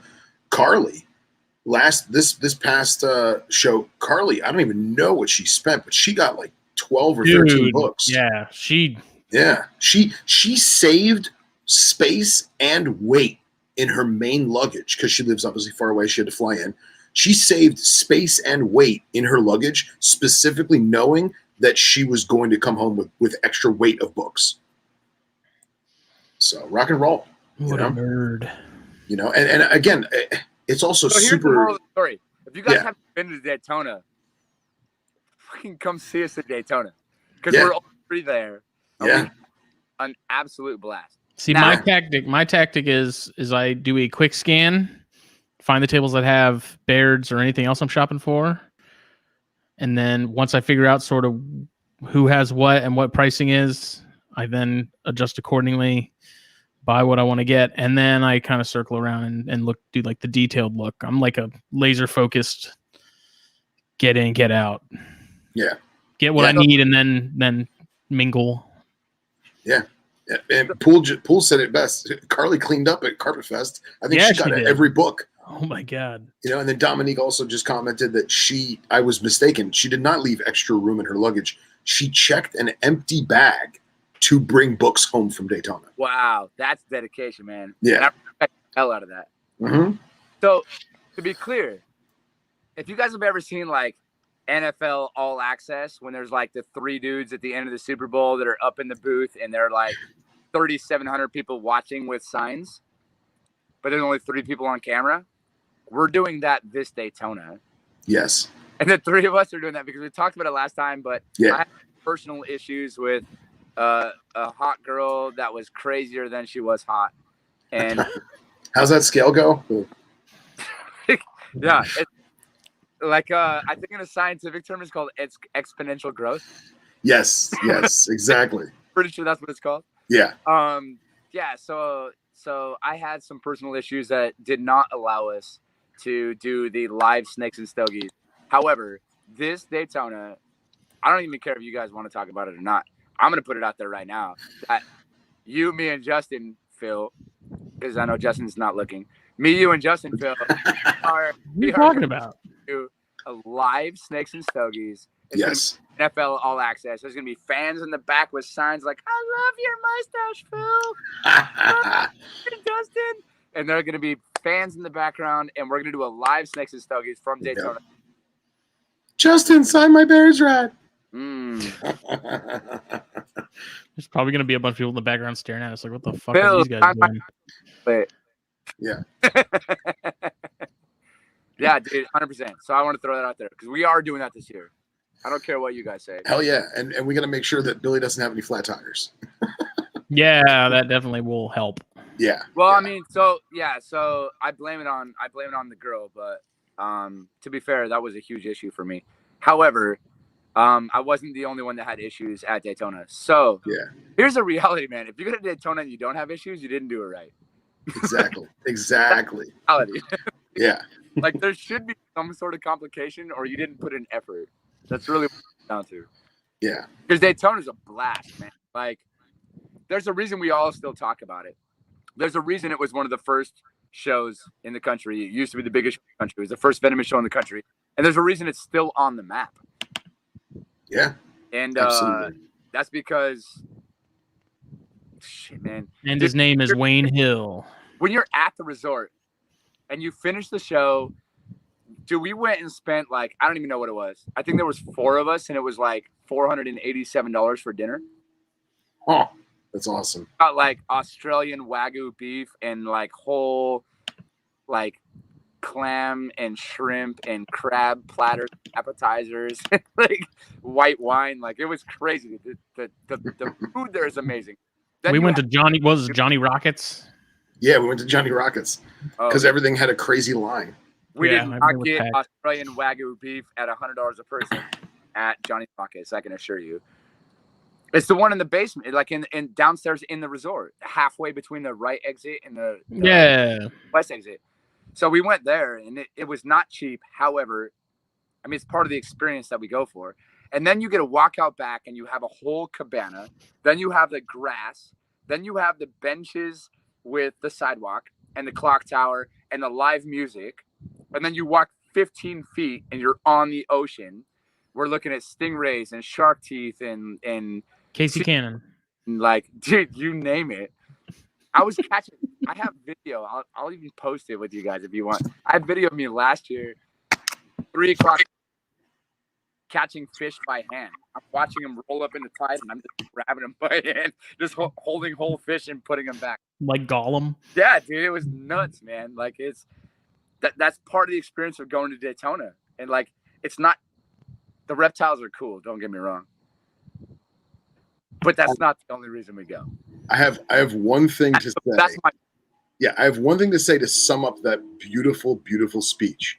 And this is the one thing that I'm going to say. God damn it. You're the worst.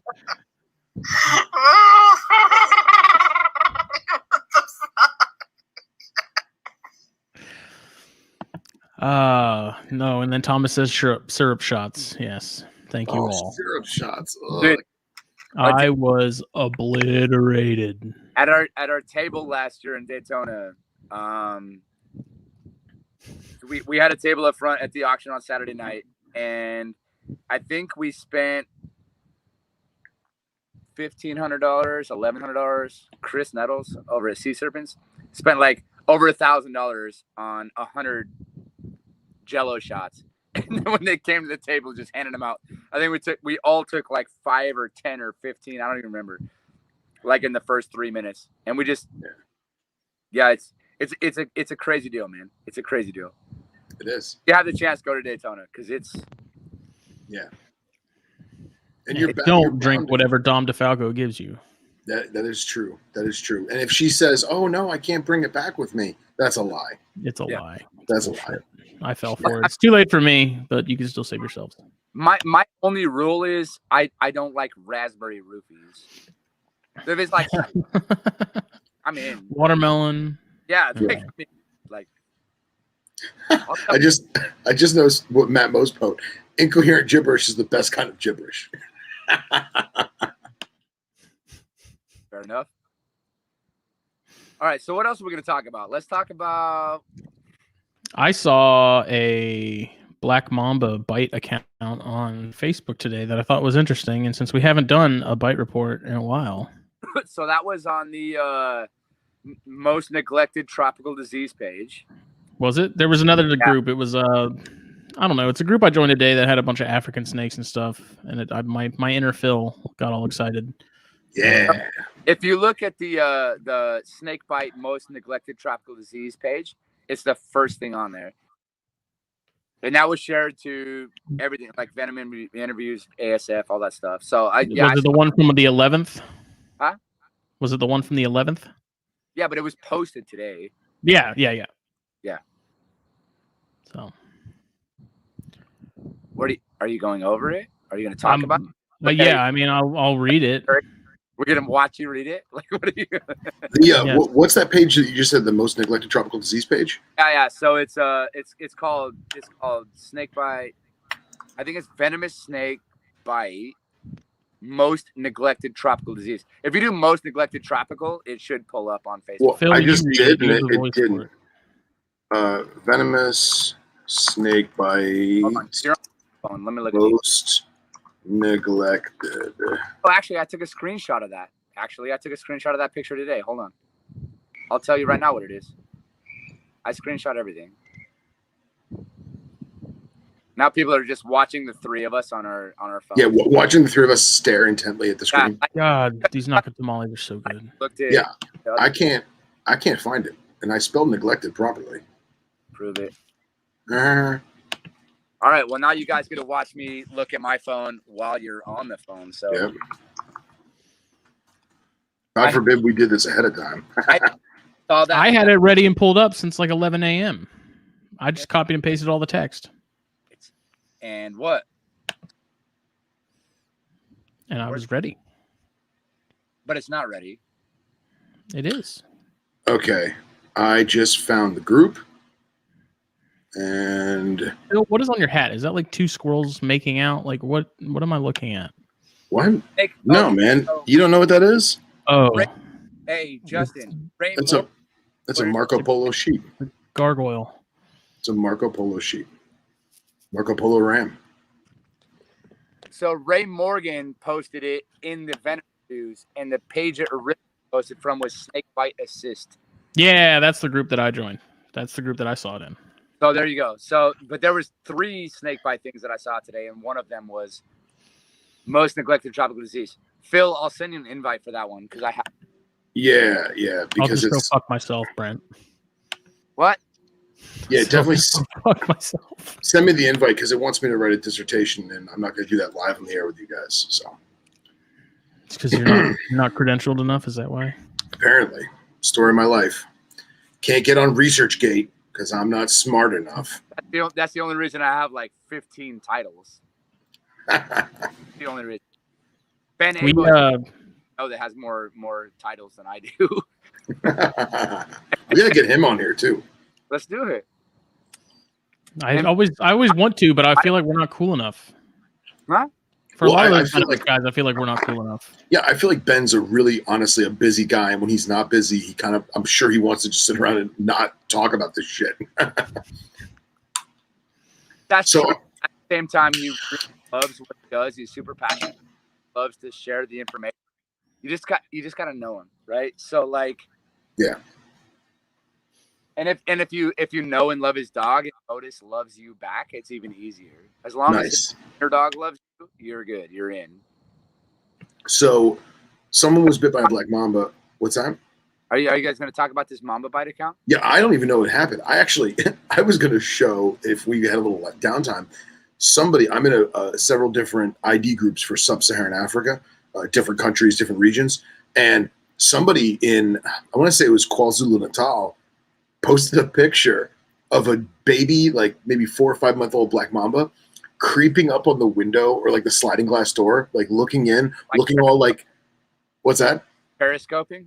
Well, periscoping, but like literally looking into the window, like evaluating, okay, should I go in there? Can I go in there? But it had like that cute little puppy dog face. This little baby, big-eyed, doe-eyed mamba, right? And I was going to share that picture, but the bite sounds way more cooler.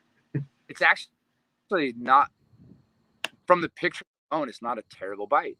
Justin's seen that as well. Like, it's not really that bad of a bite. But like, what's on the crazy, outside, when you work at, yeah. So when you see mambas, man, lapids in general, but mambas in particular, more so black mambas over the rest of them. I don't know what it is, man. So lapids are incredibly intelligent.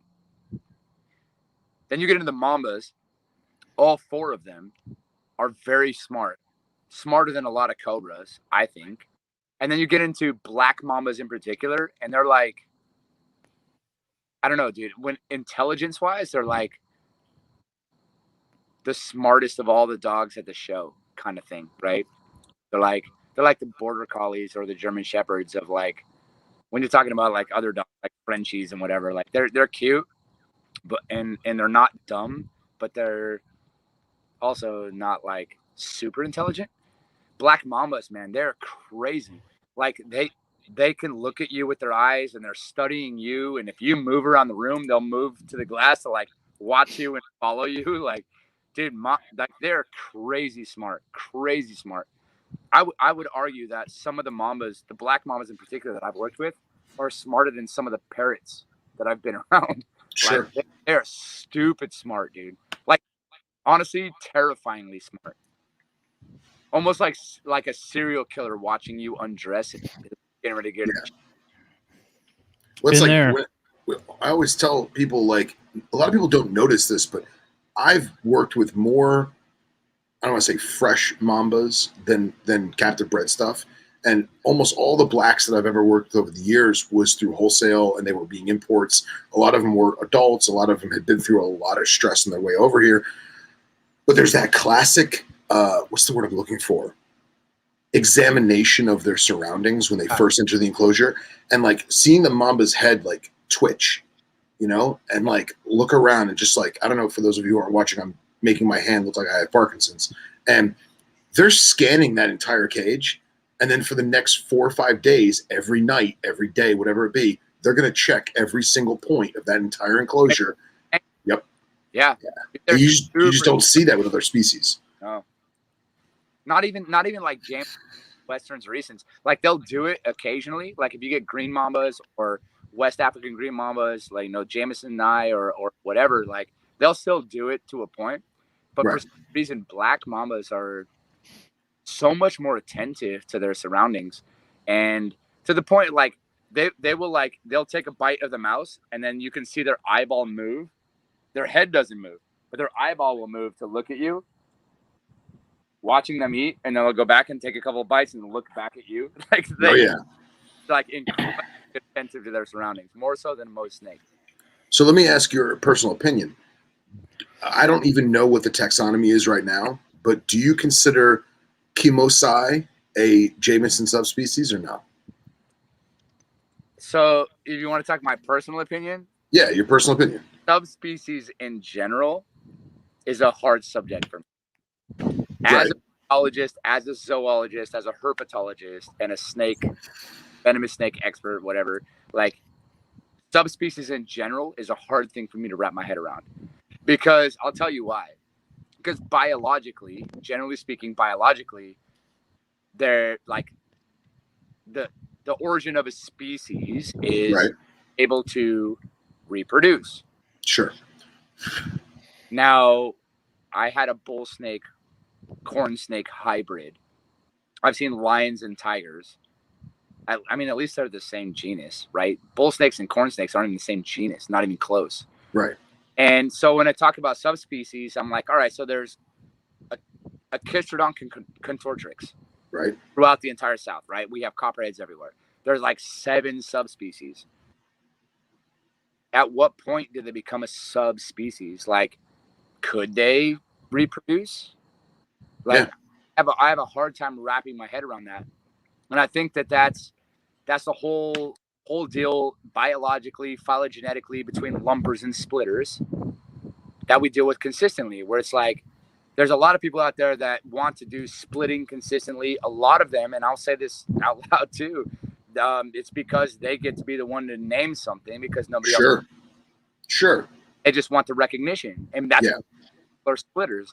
Alternatively, I know people personally that have done. I caught the first milk snake caught in Missouri in this part because there's a county record, and I'm like, you probably caught it on one side of the road, carried it across the other, hit your GPS, like Sure. Because you drive county roads. That this is one county, the grass on 13 feet away is another county. So now you get records. We deal with that in herpetologists in field herpetology all the time, and I know people like that. So what's hard for me is to wrap my head around subspecies in general, to be honest. Okay. And, like, it's tough, man. It's tough for me. That's my personal opinion. Is like subspecies in general, like is a really hard thing for me to wrap my head around. Yeah. Because in my mind, they're a Chistrodon contortrix. They're a Chistrodon pacivorus. They're, colubrid, whatever. They are. I even with the mambas, like the 4 species of mambas. Right. But I was looking today. I'm doing a talk for the Boy Scouts and Girl Scouts down here in Louisiana on Thursday night, and I was looking at that, and they were like, one page said 48 species of snakes in Louisiana, 7 venomous. The other one said the 13 venomous snakes of Louisiana, and I'm like, well, that doesn't make sense.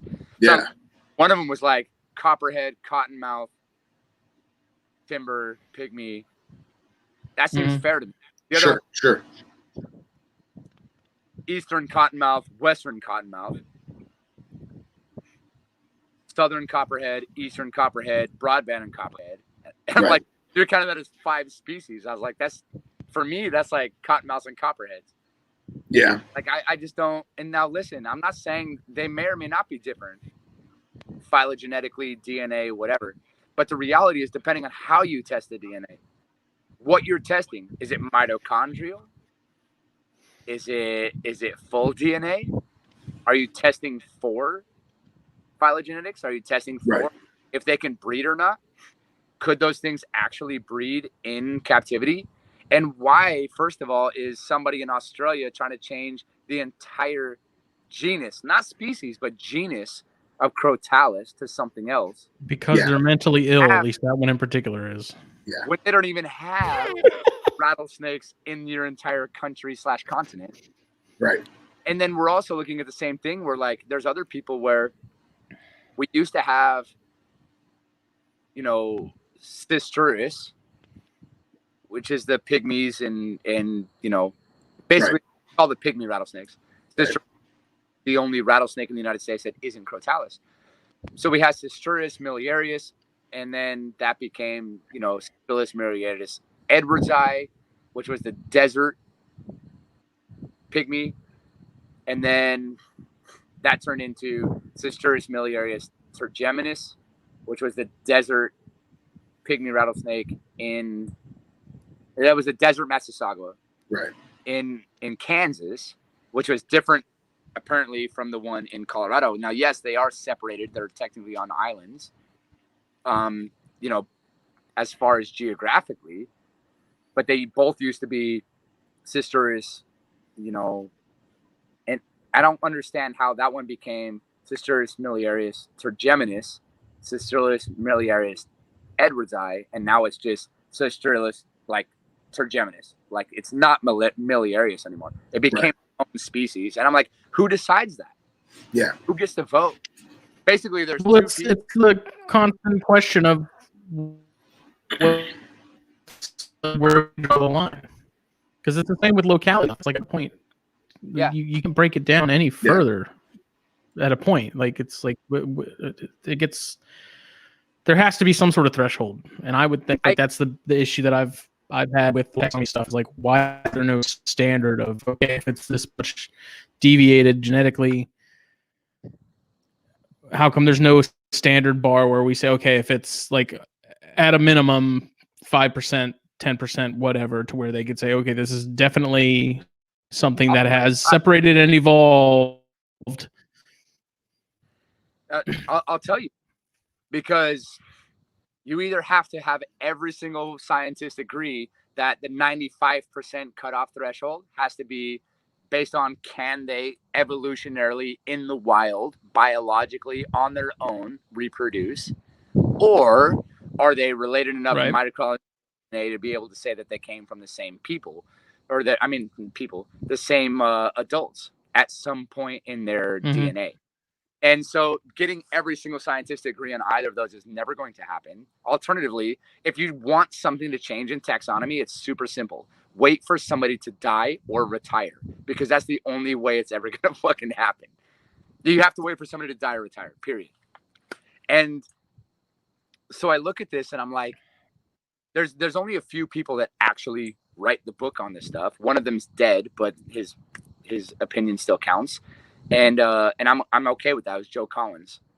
And so we look at this and it's like, where do you draw the line? It's like every other controversial thing there is. Like we talked about the other night, abortion, guns, religion. Where do you draw the line? You'll never get everybody to agree. You'll never have a line to draw, right?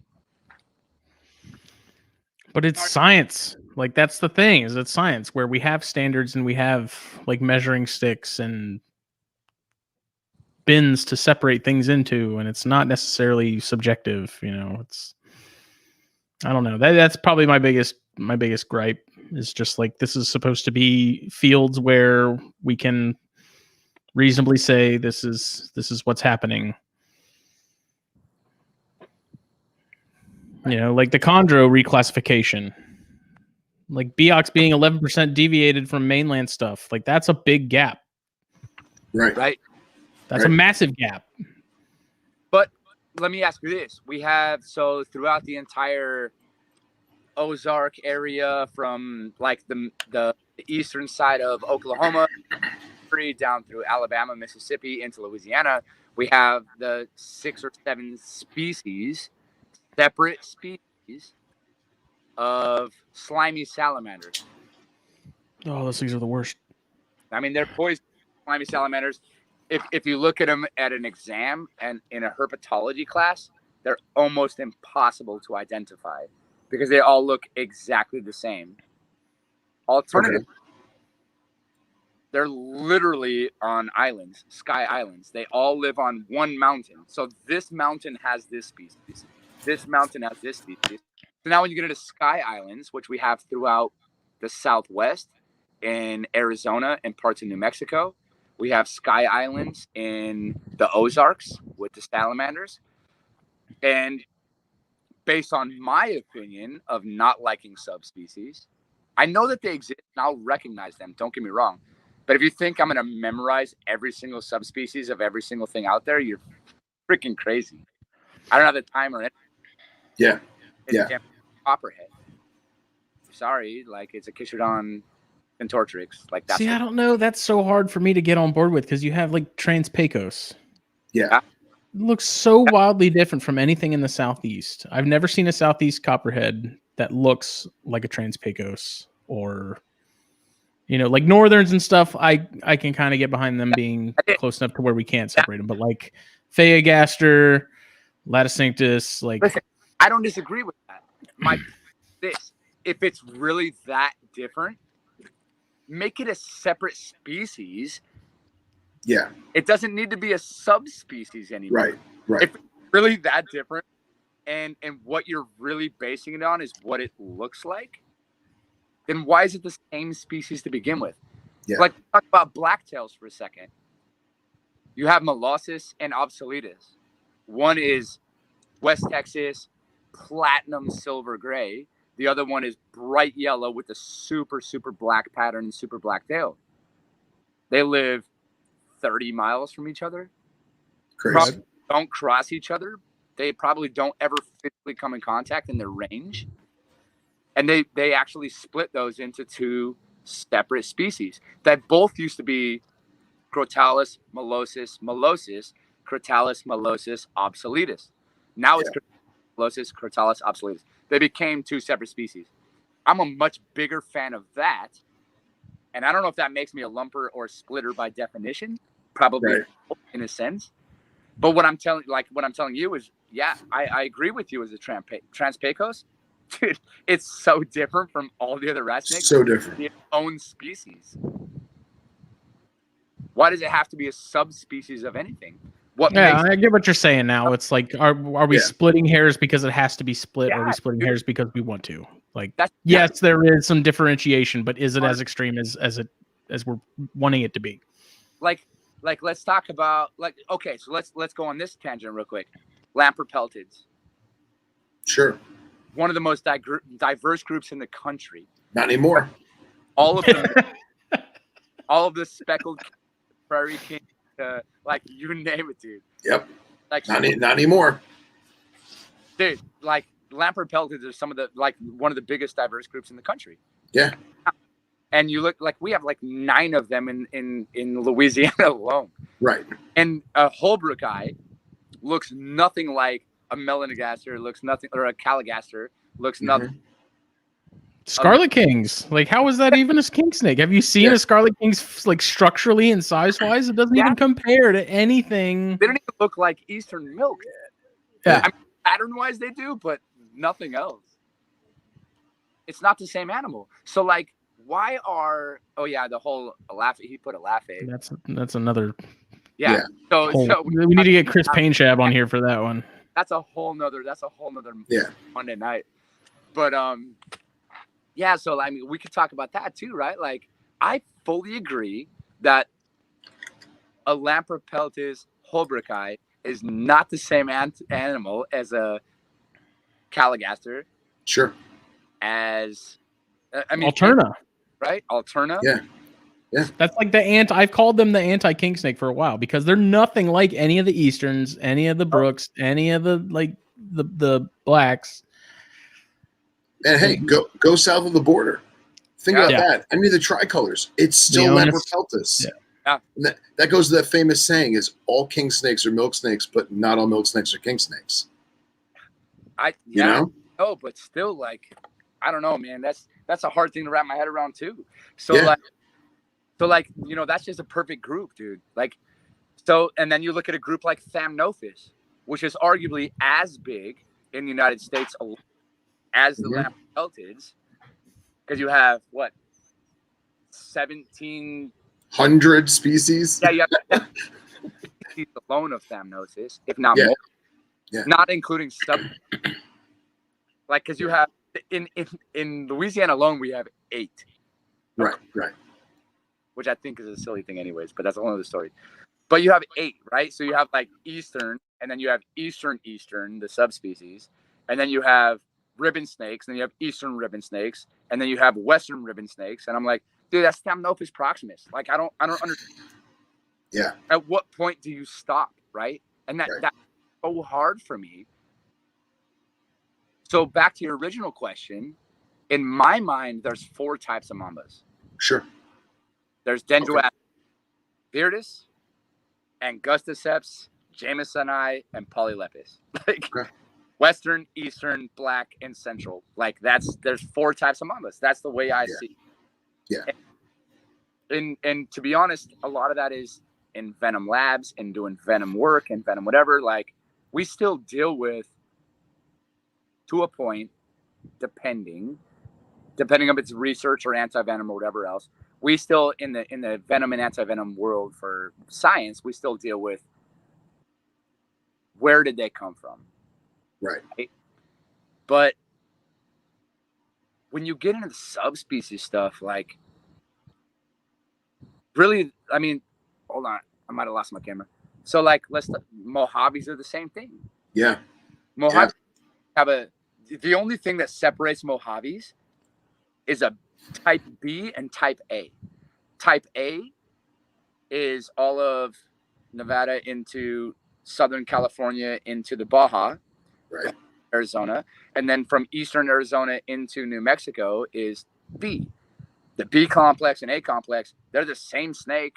Yeah. There's no subspecies there.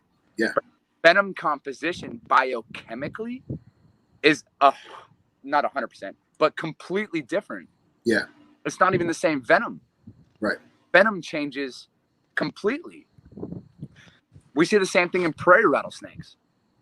From Colorado to New Mexico, all Crotalus viridis. There is no change. There is no island. There is no subspecies. Right. It's Crotalus viridis in Colorado throughout. It's Crotalus viridis in New Mexico throughout.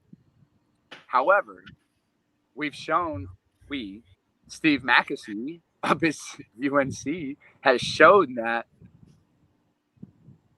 there's actually a change in the venom composition, that one of them will have more proteases and less of something else, and the other one will have less proteases and more of something else. And that is based on the theory that one of them in Colorado, the primary food source is rodents. In New Mexico, the primary food source is lizards. So like their venom composition biochemically can completely change across their own range. Yeah. So the ones in New Mexico don't physically breed with the ones in Golden, Colorado. How is that not a? They physically don't breed together. Mainly they have a 1,500-mile gap between them. Yeah. But there's no break in there. So at what point they physically don't breed? Biology and what makes a species, like those two physically don't breed together. So what makes a species, right? Yeah, it's so true. there's a lot to that, man. Well, maybe we should do what they do with dart frogs. What's that? So maybe they should just do what they do with dart frogs, where like they're all tinctorious, but they're like the locality of that tinctorious. So you have, that's not true. Genus, you have Phyllobates. There's multiple different genus as well. I'm saying specific species, like you have tinctorious that look wildly different from one another. They're still tinctorious, but they just come from a different part of that range. Right. Yeah, even though they may not look anything alike aside from body structure. Right. Dendrobates tinctorius, but those are considered subspecies. No. Yeah, they're just locality. They had fallen subject to the same thing that the king snakes and the copperheads did, where you have one primary species of chain king, Lamberpeltis guttatus, or Gatula, excuse me, and then you have 15 Gatula blah blah blahs after that. My favorite king snake, Outer Banks king snake, only comes from the Outer Banks Islands in North Carolina. That's Lamberpeltis. I just said it. Wow. Gutella. Yeah, and then Stichiceps. Yeah, Stichiceps. Goini is another one. Goini is another one, right? Groini. Yeah, Appalachicolan. A Appalachicolan king snake looks nothing like a Brooks eye. You know what I'm saying? Or a Floridania, whatever the hell they're calling it now. I would say arguably that looks the most closely related to out of all the king snakes. Oh, well, yeah. But again, it still doesn't look the same. No, but it looks totally different from wildly different from all the peltids. Yeah. But like, at what point do you draw the line? And that's the thing that I want to know. Like, I think it's a fantastic question. At what point do you draw the line? So for me, it's like, this is a king snake. It's a king snake. This is a Holbrook eye. This is a Gutella. This is a, you know what I mean? And if you want to talk common names, that's a milk snake. Right. Whether it's Louisiana milk snake, Eastern milk snake, whatever, it's a milk snake. Sure. That lives in Louisiana. And though I want to be about my education, I could learn them all. But let me put it to you this way. I also dabble in entomology. By the way, that's my second love behind herpetology. So I could literally look at almost every insect in the world and get it down to family like that. I spend a lot of time on entomology. That being said, you know, when I'm looking at something, I'm like, that's a cockroach. Yeah, we have different things, but when it goes down to family, Blattioidea, there's a reason Palmetto that people, bug. but that's the thing though. When people study moths and butterflies, they study moths and butterflies, not moths and butterflies and mosquitoes, not moths and butterflies and roaches, Yeah. not moths and butterflies and stick bugs. Like they'll dabble in the rest. But that's why, you know, there's entire groups of people that specialize in you, and you have to pick your specialization. Sure. And in herpes, not to do that, and that's one of the reasons I think it's so muddled. To be honest, Yeah. I mean, when you're if you're an orthopteran, that's what you specialize in. Period. If you're a Blattioidean, that's what you do. Like, and these guys go through and they specialize in certain types of insects. Because there's no way you can learn all the insects in all of the world. Yeah. Yeah, There's I mean, there's so 400 many. Yeah, it's not gonna happen. 462 species of ground beetle in Kansas. Think about Just Kansas. Just Kansas. 400 species of ground beetle in Kansas. Wrap your head around that. It's crazy. And like, yeah. And the reason why I brought up, I'll be experts on all of the snakes, and it drives me nuts, dude, because it's not possible. Yeah. I think that's get muddled, man. Is everybody wants to be expert on everything, and we can't just be like, I'm a king snake guy. I'm a colubrid guy. I'm a racer guy. I'm a thamnophis guy. If we did that like they do in insects, we could have real experts doing real work on real shit all of the time. But we don't, because everybody wants to be experts on everything. Yeah. That's why I'll in the face and be like, Aurelia? That sounds cute. I don't know what the hell that is. I'm a venom. Yeah. Right? Like, I do know what that is, but I'm just saying in general. Yeah. But I chose my lane and I went with it. Sure. And I know quite a bit about most of them. Just like a guy who does butterflies for a living probably knows quite a bit about stick bugs. Yeah. I asked about the species and subspecies of stick bugs out as a butterfly expert. Right. And the fact that we don't do that, I think, is the real problem. That's my opinion. Yeah. Or the fact that some sicko put rhino rats in Gonyosoma. Oh, here we go. All right, so since you're a bug guy, like, all right, so I brought up the whole chemosci thing because we were talking about, you know, mamba intelligence, and in my personal observation, the ones that I've perceived to be the subspecies, they act totally different than any other of the green type mambas. But since you're what's that? They're not the same animal. They're not the same animal at all. Yeah. But going back to bugs, so like, all right, Centroides gracilis, bark scorpion, right? Or I'll say Florida bark scorpion. You get stung by one in southern Georgia and your hand hurts and you go, damn, that hurt. I'm not going to do that again. You get stung by one in the Florida Keys and you want to go to the hospital. Mm-hmm. You get stung by one in Panama, you're going to die. How is that the same? Different. How is that the same species? You know what I mean? Well, and it's like, how does it even happen? No different than Mojave rattlesnakes, I'd imagine.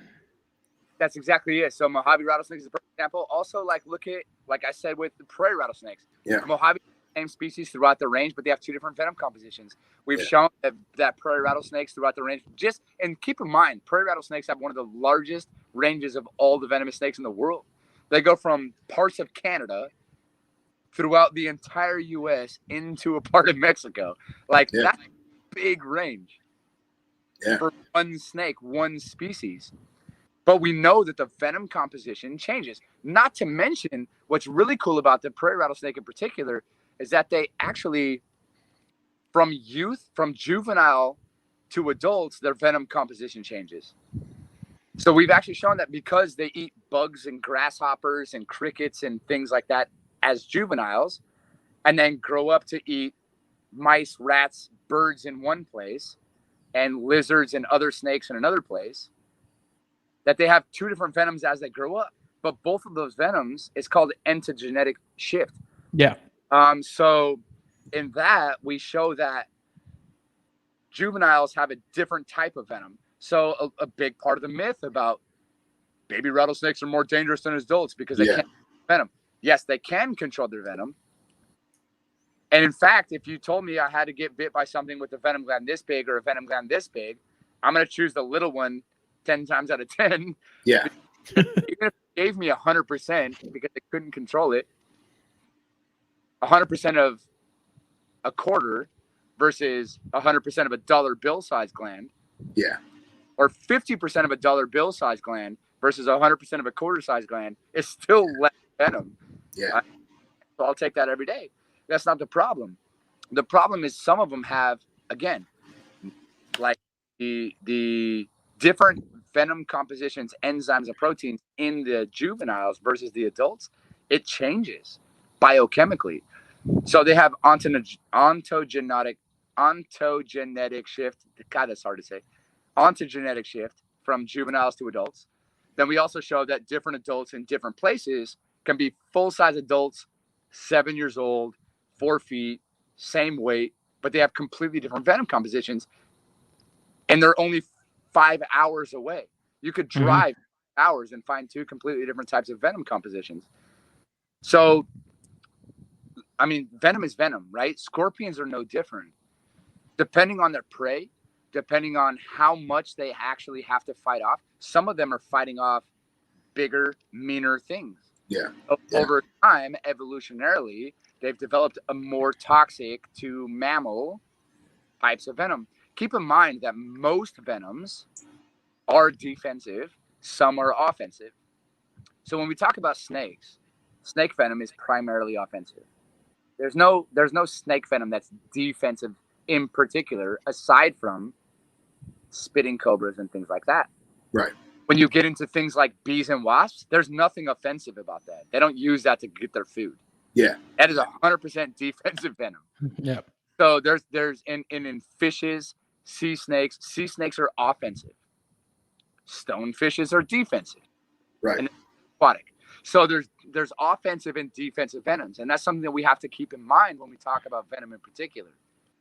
So when you talk about scorpions, if they spend most of their time subduing larger prey, subduing mammals versus mammals, you need more things like ACE inhibitors and things like that, where they're actually stopping the heart and the metabolism of an ectotherm.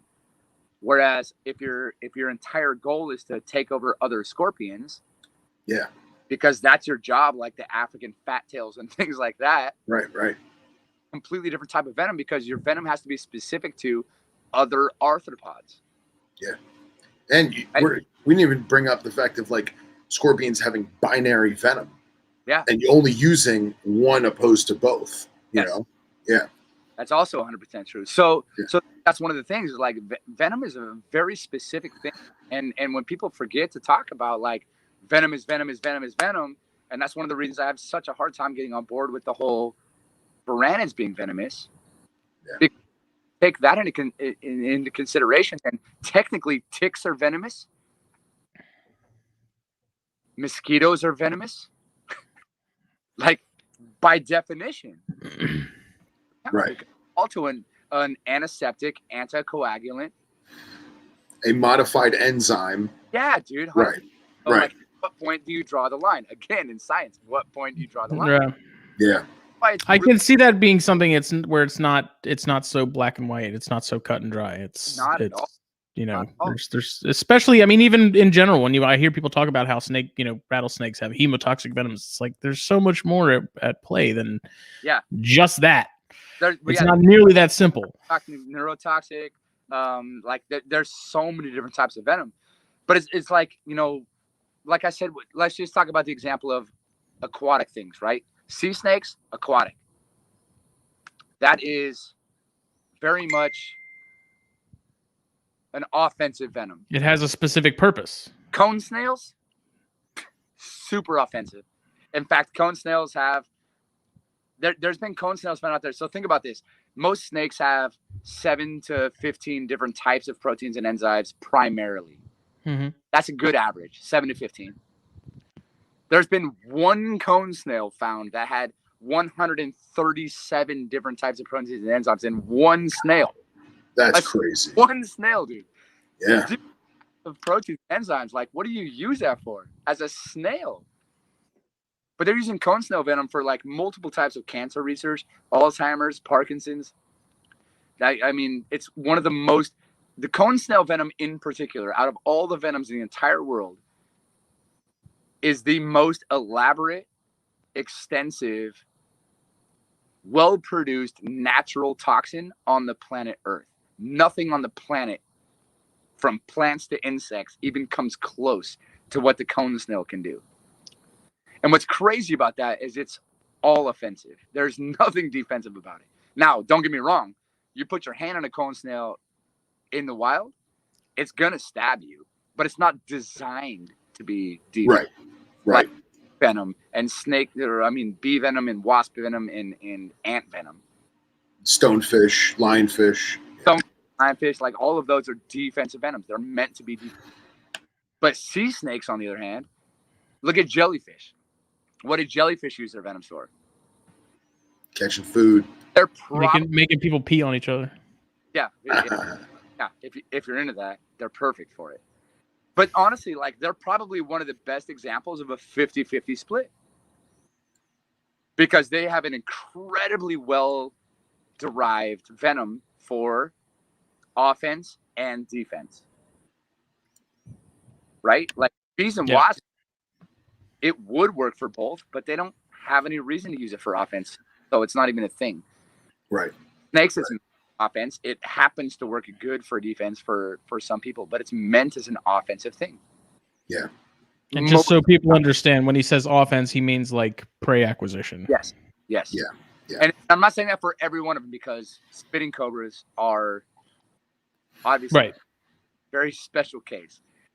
But in general, right? I'm saying in general. Mm-hmm. But, you look at other things like scorpions. Is that offense or defense? Both. It's both. Right. Mostly defense when it comes to subduing prey. Mostly offense when it comes to subduing eating and things like that, predigestive enzymes, which it has. Alternatively, it fights other scorpions and kills. Right. Yeah. No, and we didn't scorpions to be able to, and also usually eats them, to be able to establish dominance, to be able to get the females. It also works as a very well defense against humans and mammals and coyotes and foxes and things like that. So they also be well-derived offensive and defensive venom. But no venoms are created equal. And that goes from species to species, and even in the same species across its range. So I want to make that clear when I talk about venoms. Like, that's a super touchy thing when you're talking about, like, scorpions, for instance. Yeah. We see venom change from juveniles to adults over 3 years. The whole venom switches because they go from insects to mammals or whatever. So what they produce, enzymes and protein wise, changes as they grow, but it also across their range because of their primary food source. But in snakes, even habitat changes. Yeah, like there's ontogenetic shifts in habitat that requires them to have something that's suited better for that particular niche. Yeah, absolutely. Has anyone of the species that you've observed having that, baby to adult change, has that ever been tested in captivity? So let's just use prairie rattlers, for example, because we were talking about them, right? So your prairie rattler has, venom A as a baby and then venom B as an adult. Has anyone noticed that if you just start giving a baby rodents right off the gate, it instantly changes, or does it still change to adulthood? You know what? That's a super interesting question, actually, because I truly do not know. And I will tell you right now, I do not know. However, because you asked me that, I will be calling Steve Mackesy tomorrow and finding that out. Hell yeah. Now I'm just curious as you are. Because I honestly hadn't considered that. Even as a myself, I haven't considered that because I would think no. I don't think so. But let's talk about this. Let's talk about dendrobatids because they're poisonous, Right. In not in captivity. They're poisonous in the wild. But if they're born in captivity, they're no longer poisonous. They're not poisoned dart frogs anymore. They're non-poisonous frogs. But now they still have the toxin take though. them from the wild and put them in captivity. They lose their toxicity over time. But here's my question though: they're still producing said toxin. It just doesn't have the same clinical effect, correct? No, I don't think they're not producing it at all because it's completely derived from what they eat. The Right, but the alkaloid fires, I don't think it's at all. okay, because it was to my understanding, and again, I have no degree in this regard whatsoever, but it was to my understanding that all amphibians, every single one, has toxins. The question is, how are they turned on if they even do turn on? You know, what's the clinical effect of said toxin? Well, you know, it's like, do I eat a terribilis in the wild and I die, or I eat a tiger salamander in the wild and I just throw up, you know, because I ate a salamander. I don't think it's all amphibians, to be clear. Okay. Because and the reason I say that, and I'll have to check to verify because I don't say anything on camera or anything. Yeah, well, again, we're spitballing here. Of course, but here's my thing. Like you look at like tetrodotoxins, right? So you're talking newts and fire belly toads and things like that. One of the worst toxins in the world. And with toads in particular, they have parotid glands, and those parotid glands, parotid, whatever you want to call them, like they are specifically for secreting that. So you'll see that in like green frogs and basically any toads. But then you look for Neuromoth toads. They don't. Western Neuromoth don't have that. But like other things like salamanders, you have like just in the places that I've been in the Ozarks recently, right? So you talked about the slimy salamanders earlier. All 7 of those species on all 7 mountains are black with white spots. Without doing DNA testing, if I put all 7 of them in front of you, I don't care how good you are, you couldn't tell the 7 apart. They look identical. Cryptic diversity, like we saw on green trees. And but these are all like on like hundreds of miles away on different mountains. But they all are very, very toxic. When it comes to salamanders in particular, they're super toxic in the U.S. Like, there's not much like it salamander-wise. Mm-hmm. But also have cave salamanders. They're going to be the same place, and I don't think that those are even relatively toxic, if at toxic. Marbled salamanders. Yeah. Tigers. Yeah. But marbled, tigers, and ringed, you can find out in the exact same log in certain places. Yep. And what is the relative toxicity, if at all? So I don't know that. I mean, let's talk about pipiens, right? So you have like green frogs or lithobates, right? So you have northern any dude, tree frogs. You tell me tree frogs are venomous or poisonous? Like, I don't know that all of them are, right? Also, when it comes to amphibian, you have to talk about amphispienids. Yeah. Mm-hmm. Yeah. And those, I don't think those are toxic at all. Yeah. So when it comes to amphibians, yeah, they just bite the shit out of you. No, but I'm just saying, like, they grab you by the leg and pull you under. Yeah. But you know, I'm just saying, like, when it comes to amphibians, a lot of them are, like, for sure. Anything that has a big gland behind the head has toxins. Anything with the red belly, toxic for sure. Yeah. The reason I think that my take on the whole, you know, is their venom shifting in captivity still, yes or no, or shifting faster? I would think that it would pretty much be the same as if they were in the wild, because you think about how genetically ingrained that is of a process to happen. And I mean, even like with green trees and boiga, you're seeing that ontogenetic shift just in their dietary preferences. Like as babies, they don't really, you can trick them into eating pinkies, but that's not naturally what they'd be eating in the wild. Like, especially those baby cyanea, those things aren't eating baby mice, man. Like, they're tiny. They're eating like the smallest frogs and lizards they can find. And I'd be willing to bet, and I don't know if it's ever been done, that their composition, you know, of whatever secretions they would have is probably different when they're young compared to when they're older. Sure. Yeah, but it is a thing though, because like when you take dendrobatids, man, again, the poison dart frogs, when you take those things out of captivity, you can literally go catch one today from Costa Rica, not legally, but bring it home in theory, and in 6 to 8 months, it's no longer toxic. Right, but I'm saying that's because it's dietary. Right. With snakes, it's carry on. It's already there to begin with. It was produced. True. Like the poison with dendrobatids and stuff is not necessarily a side effect, but a result of what they are eating. And when they're not eating that in captivity, they don't have that toxin.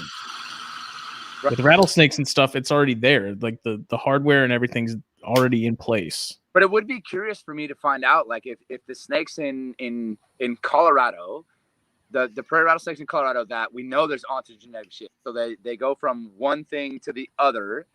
They completely shift from like this to this. Mm-hmm. Yeah. And go from youth to adult in different proteins and enzymes, because they go from eating insects and things like that up to mammals, or do they go like this to this in New Mexico because they go from eating insects to lizards? Right. Well, I'd go even further to ask if you're doing in terms of like captive bred animals, how many do you see a change generation to generation? Like, does that venom change the more captive bred you get? But ain't no time for that, and surely nobody has money for that. Yeah, that's true. That's true. But you're right, though. That's a good question. Yeah, because I imagine if you had a point scale of 1 to 10, right? So you're brand new, fresh out of the womb, so to speak, prairie rattler, is a number 1, and a 7-year-old adult is a number 10, right? And it takes the 5 to 7 years, whatever, to get to that number 10, right? But if I just start feeding it fuzzies and pinkies right off the bat, does it change more quickly? In the first 6 months, does it get to 7 or 8? All that tells me is that you should probably be doing your PhD dissertation right now on exactly that. Doing rinks. Yeah, well, that's a whole nother monster. And like, it's funny because I was gonna bring up the rinks and that one slow motion thing that the guys in England did, because we got to talk about that. But with the spitters and the yeah. We've talked about that briefly pretty early on. But we're going to talk about it again because my thoughts have evolved a little bit. But just going back to, I hope Brent can still hear me, even though he stepped off camera. Okay. So Henry, So Henry brought up king cobras. I was going to bring up king cobras because there's a lot. I don't want to say a lot, but Henry and I know quite a few individuals who have bred king cobras and who have been bitten by babies where no clinical effects were given. They knew they got envenomated. It wasn't a dry bite, but really no clinical effects shy of like minor swelling, or it was an extremely minor case to the point where they did not need antivenom. Now, I'm not saying that's the case at all. I'm just saying in the generalist of it. But the cases that Henry and I know of, that happened to be the scenario. And we always assumed that it was just the yield, right? So if a baby puts in, a 16th of a gram, right, like a 16th of a gram opposed to an adult that gives you, I don't know, 50 grams, whatever they dump inside you. Is it that the toxin is different, like we spoke about, in the juvenile opposed to the adult? Or is it simply that there's such a less of a yield? Well, let me ask you this. Hypothetically, does it have to be one of those two things? Because I'm going to tell you now, venom is venom. It's proteins and enzymes. And biologically, as a human, you're going to be affected in a different way. Let me ask you this. How is 350,000 people dying every year from bee stings? Right. And 9 people or less are dying from venomous snake bites. And to be fair, let's talk about this. Let's say me, you, Justin, and our, I would say top 10, but I'll just put it out there, our only 10 listeners. Let's say that 13 of us are in some sort of the woods, and every single one of us got stung 10 times by how many of us are going to be allergic? How many of us are going to go into anaphylaxis? How many of us will die? Yeah. And to be honest, I have friends that were bit by Eastern Diamondbacks and took 4 vials. I have friends that were bit by an Eastern Diamondback that was smaller, and it took 35 vials to save his life. Yeah. I had a friend that was bitten by a pygmy that never went to the hospital. I had a friend by a pygmy, lost 2 fingers, and almost lost his life in the ICU for 2 weeks. I've had friends that have been bitten by a copperhead, and it said it was like a bad bee sting and never went to the hospital. Yeah. I had other friends that got bit by a copperhead, immediately had blisters within 13 minutes and went into anaphylaxis in less than 20. Wow. So like people are affected differently by venom. Sure. And so that's part of it, right? So there's a lot of things that go into these types of bites when we're talking about venom, in particular with snakes. So you have the factor of dry bites. There's a lot of types of bites. You have dry bites. I'm going to give you a little bit on a defense. I'm going to give you some because I think you're actually messing with me. A hunting bite, a defensive bite, and the last is, I think I'm going to die. I'm going to give you everything I got. I don't give a fuck bite. Like that's the worst kind to get. Right? So you have, are you marking when I cuss, Justin, so you can cut it out? No. Okay. So you have these different types of bites, right? And we've seen, I think we estimate close to 50% of bites are dry. Yeah. I'm pretty sure it's 40% in captivity. Yeah. And I think almost 50% is dry in total. Yeah. And by that, we mean it was either no venom or not enough to actually have a physical effect. Now, keep in mind, there's guys out there like Breed who injects himself on purpose with monkeys. And that, I think SIs is so. Yeah. However, there's people out there that can handle milligrams or multiple cc's of black mamba venom and have no problem. There's other people that you get stung by a bee and you stop breathing in 5 minutes. Yeah. So people biologically react to venom differently. So the fact that you have 2 friends that reacted completely differently to 2 different types of bites not surprise me. Right, but that's not the question though. There's so many factors. Right, but that's not necessarily the question. I'm not talking about guy A who gets bit and goes in anaphylaxis and guy B who gets bit and nothing happens. I'm talking about 4 or 5 individuals who were all bit by neonate king cobras in some degree, whether it be, and we'll never know if it was a dry bite, if it was a scratch with residual venom on the fang, or if it was a full gauntlet yield. But all of them had very, very minor reactions. And then you look at other people that got bit by a 4 or 5 footer and they died. So that's the question. That was my question at hand is, yeah. So, I mean, honestly, and I haven't studied ophiophagus venom in particular, right? There may be an ontogenetic shift there. Yeah. Where as a juvenile, it's more derived for insects or small mammals or things like that. Or 2, as an adult, they're, after 3, 4, 5 feet, 2, 3, 4 years, that they're more geared toward large mammals because that's what they at that point, right? Right. The venom is particularly meant to stop high metabolism animals. Right. And that's what I was going to get at was it's more of a necessity because when you're smaller, you're not as fast and you have to get your meal now. Like there is no room for it to run. You have to get it and put it down fast. And it's also the difference between a baby eating a green tree frog and a 10-foot cobra eating a 6 or 7 foot Colognathus. Mm-hmm. You know?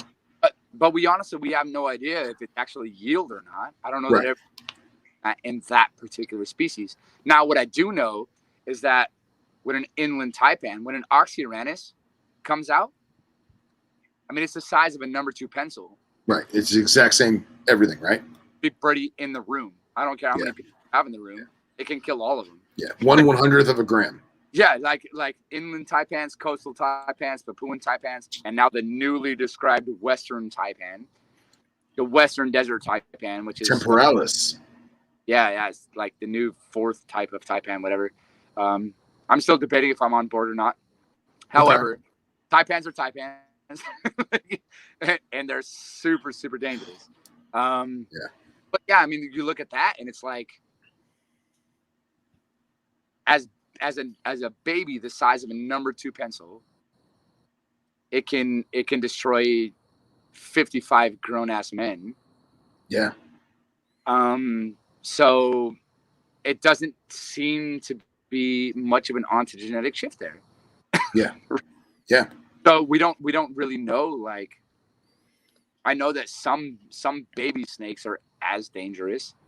And when we talk about, when there's a whole myth about baby snakes being more dangerous than adult snakes and things like that, babies can kill you because they can't control their venom. It's like, no, it's not true. They can control their venom.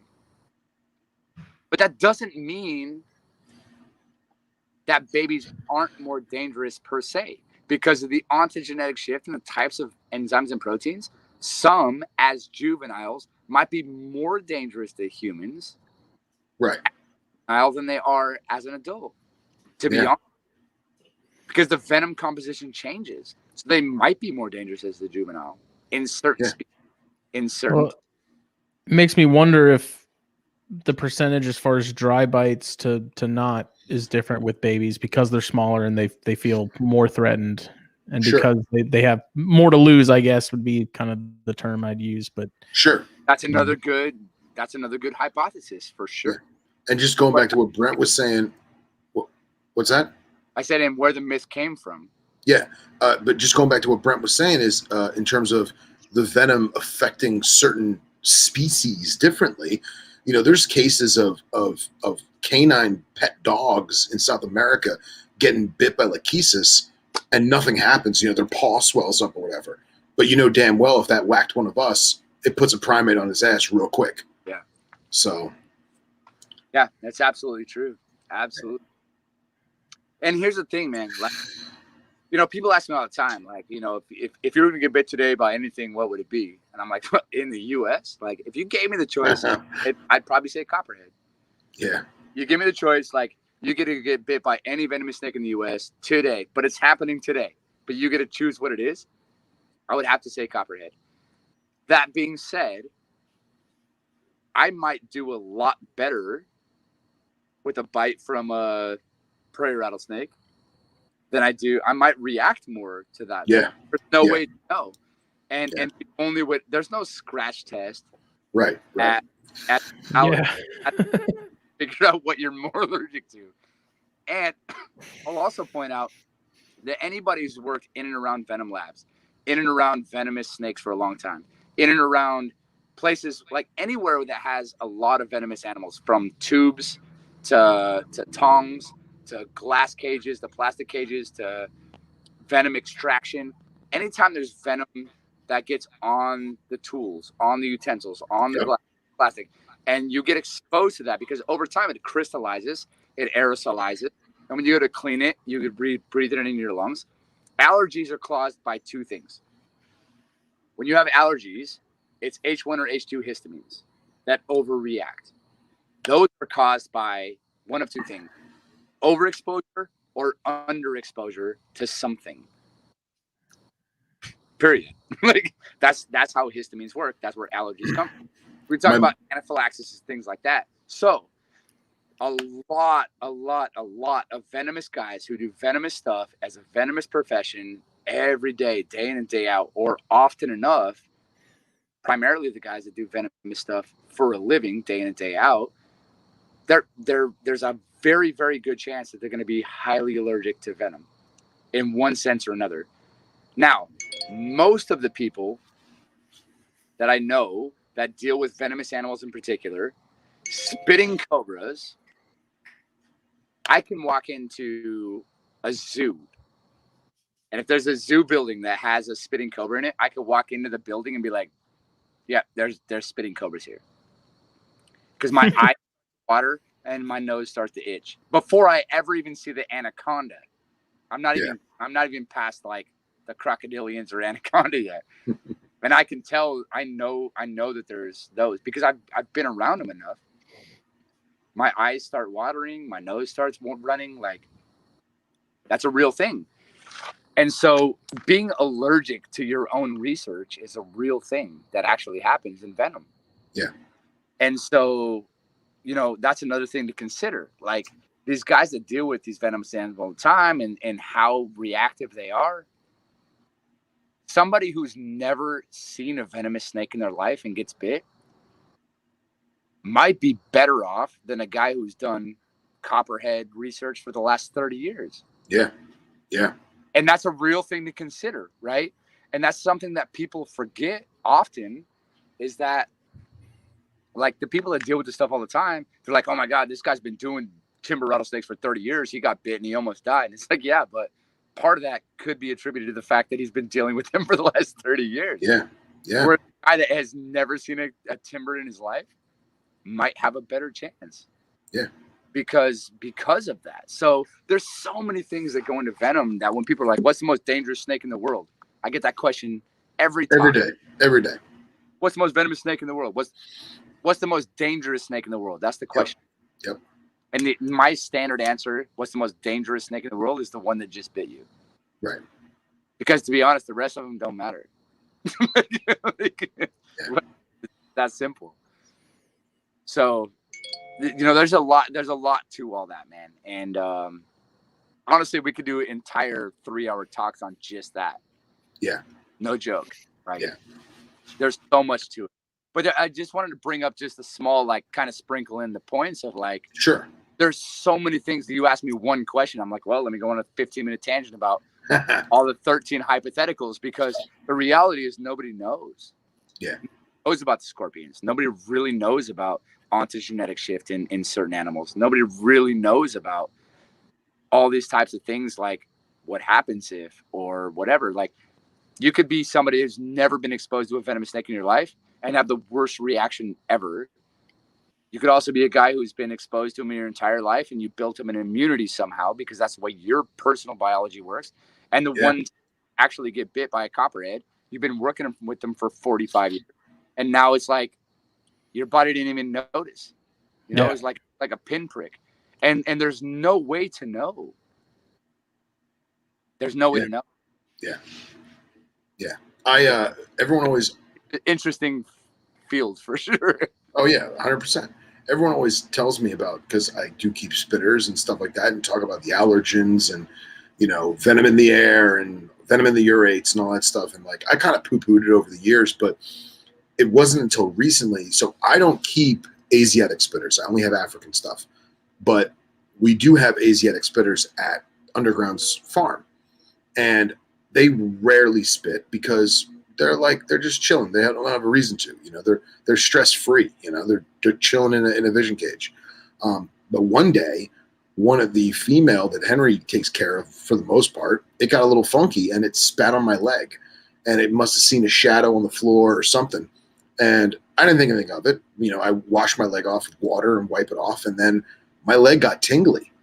And the question is that the hypochondria setting in, or have just over the years, have I developed somewhat of an allergen to Asiatic cobra venom?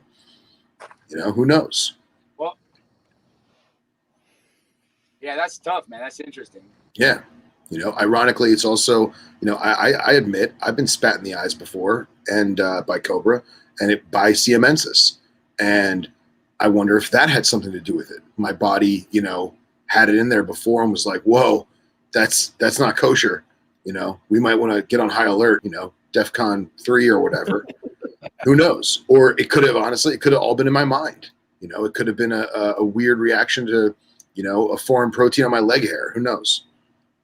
But that's one of the things, though, is, like, honestly, you know, it could, yeah, you're absolutely right. It could have been that.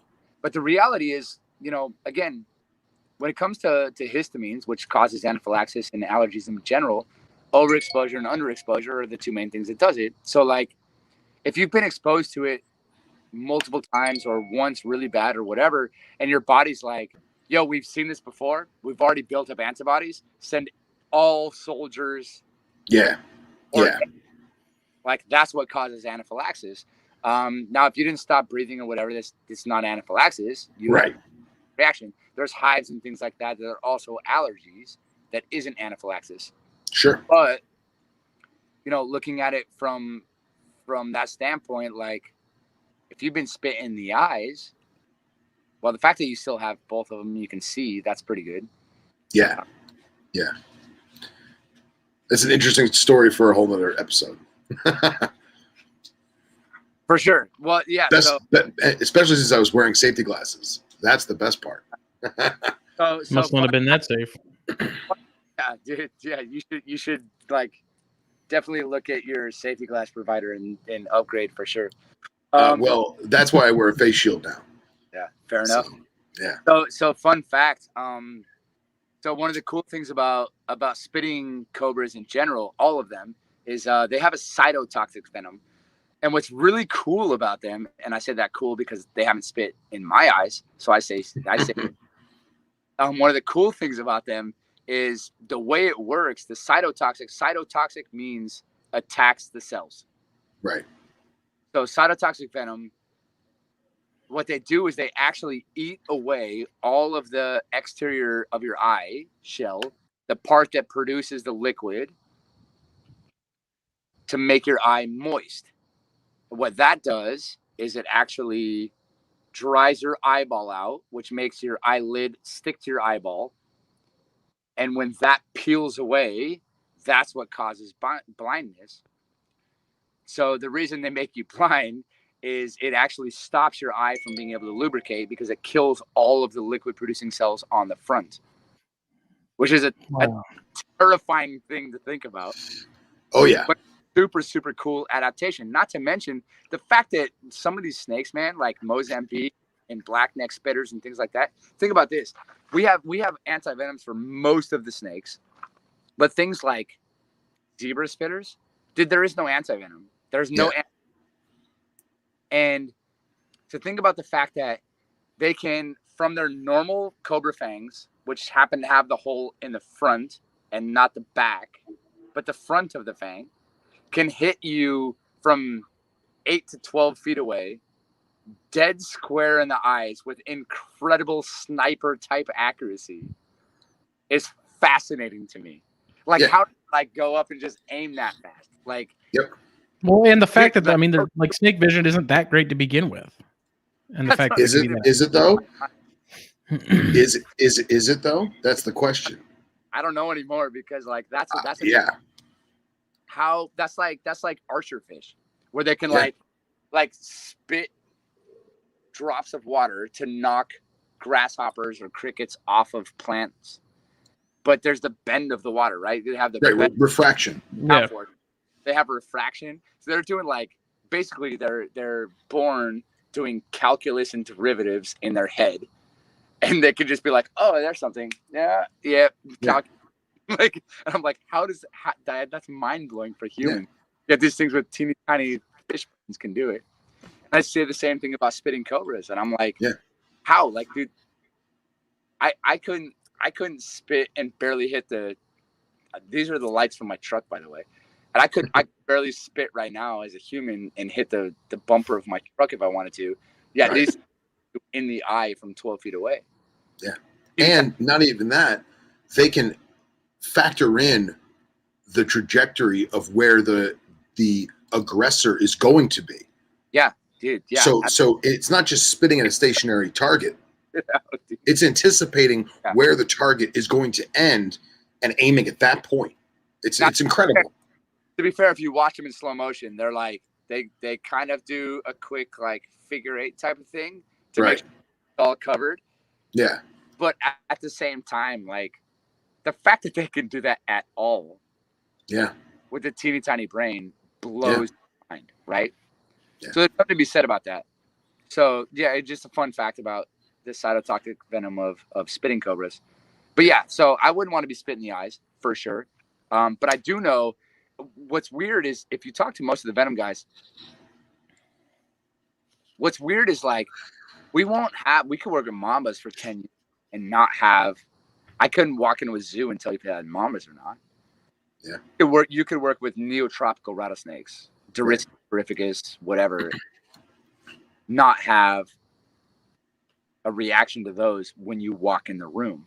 But for some reason, there's something about spitting cobras in general. Well, that goes back to the defensive concept. But it's crazy. Like when it's just spitting cobras. That's it. I can walk in and be like, oh, spitting cobras in the zoo. And they're like, what? We're in Knoxville. And I'm like, I'm telling you, they have at least one. Even if it's not on, I'm telling you, they have one. Because my eyes are watering. My nose is itchy. Like, that's a real thing. Yeah. And I mean, you're right. It might be a defensive thing for sure. Yes, it's because they have that one protein or that one enzyme catered for defense that sets them apart from everybody else. You know, and even the huge differential between Asiatic species, African species, and wrinkles on their own, even though they're in Africa, like it's still a separate thing, right? The variation of the toxins, each one is still different, but each one is still for defense, and each one still, in theory, could possess some kind of allergic reaction. Yeah. It's crazy. Incredible. And what's crazy about that too is, like, again, humans are all built different, right? Some of us are more susceptible to cancer than others. Some of us are more susceptible to heart disease than others. Some of us are more susceptible to Parkinson's than others. And so biologically and heretically, like, we are all more susceptible or less susceptible to different types of venoms and venom composition. So Justin might get bit by a copperhead and have it be like a bad bee sting. You might get bit by a copperhead and see nothing. I might get bit by a copperhead and go into anaphylaxis in 5 minutes. And the reality is, no matter how much we work with them, we have them, we own them, like whatever, there's no way to know. There's no way to know. We're all going to react different. Right. Now, we do know scientifically that certain exposure to certain things can increase it, but it doesn't guarantee that. Yeah. I might work with copperheads for a really long time and actually not have as big of an issue. Whereas you might work with them for a third of the time, but now you're almost guaranteed a terrible reaction or a terrible bite.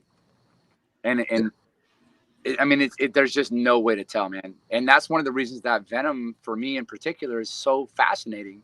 And why I love talking about it is because people are like, oh yeah, well, I have a buddy that was bit by a copperhead and he almost died. So it's like the worst snake in Louisiana. And I'm like, honestly, dude, if you get an option, I would take that over any other bite of any of the U.S. wildlife, for sure. Yeah. And I would, drop for drop, toxicity, whatever. That's my choice.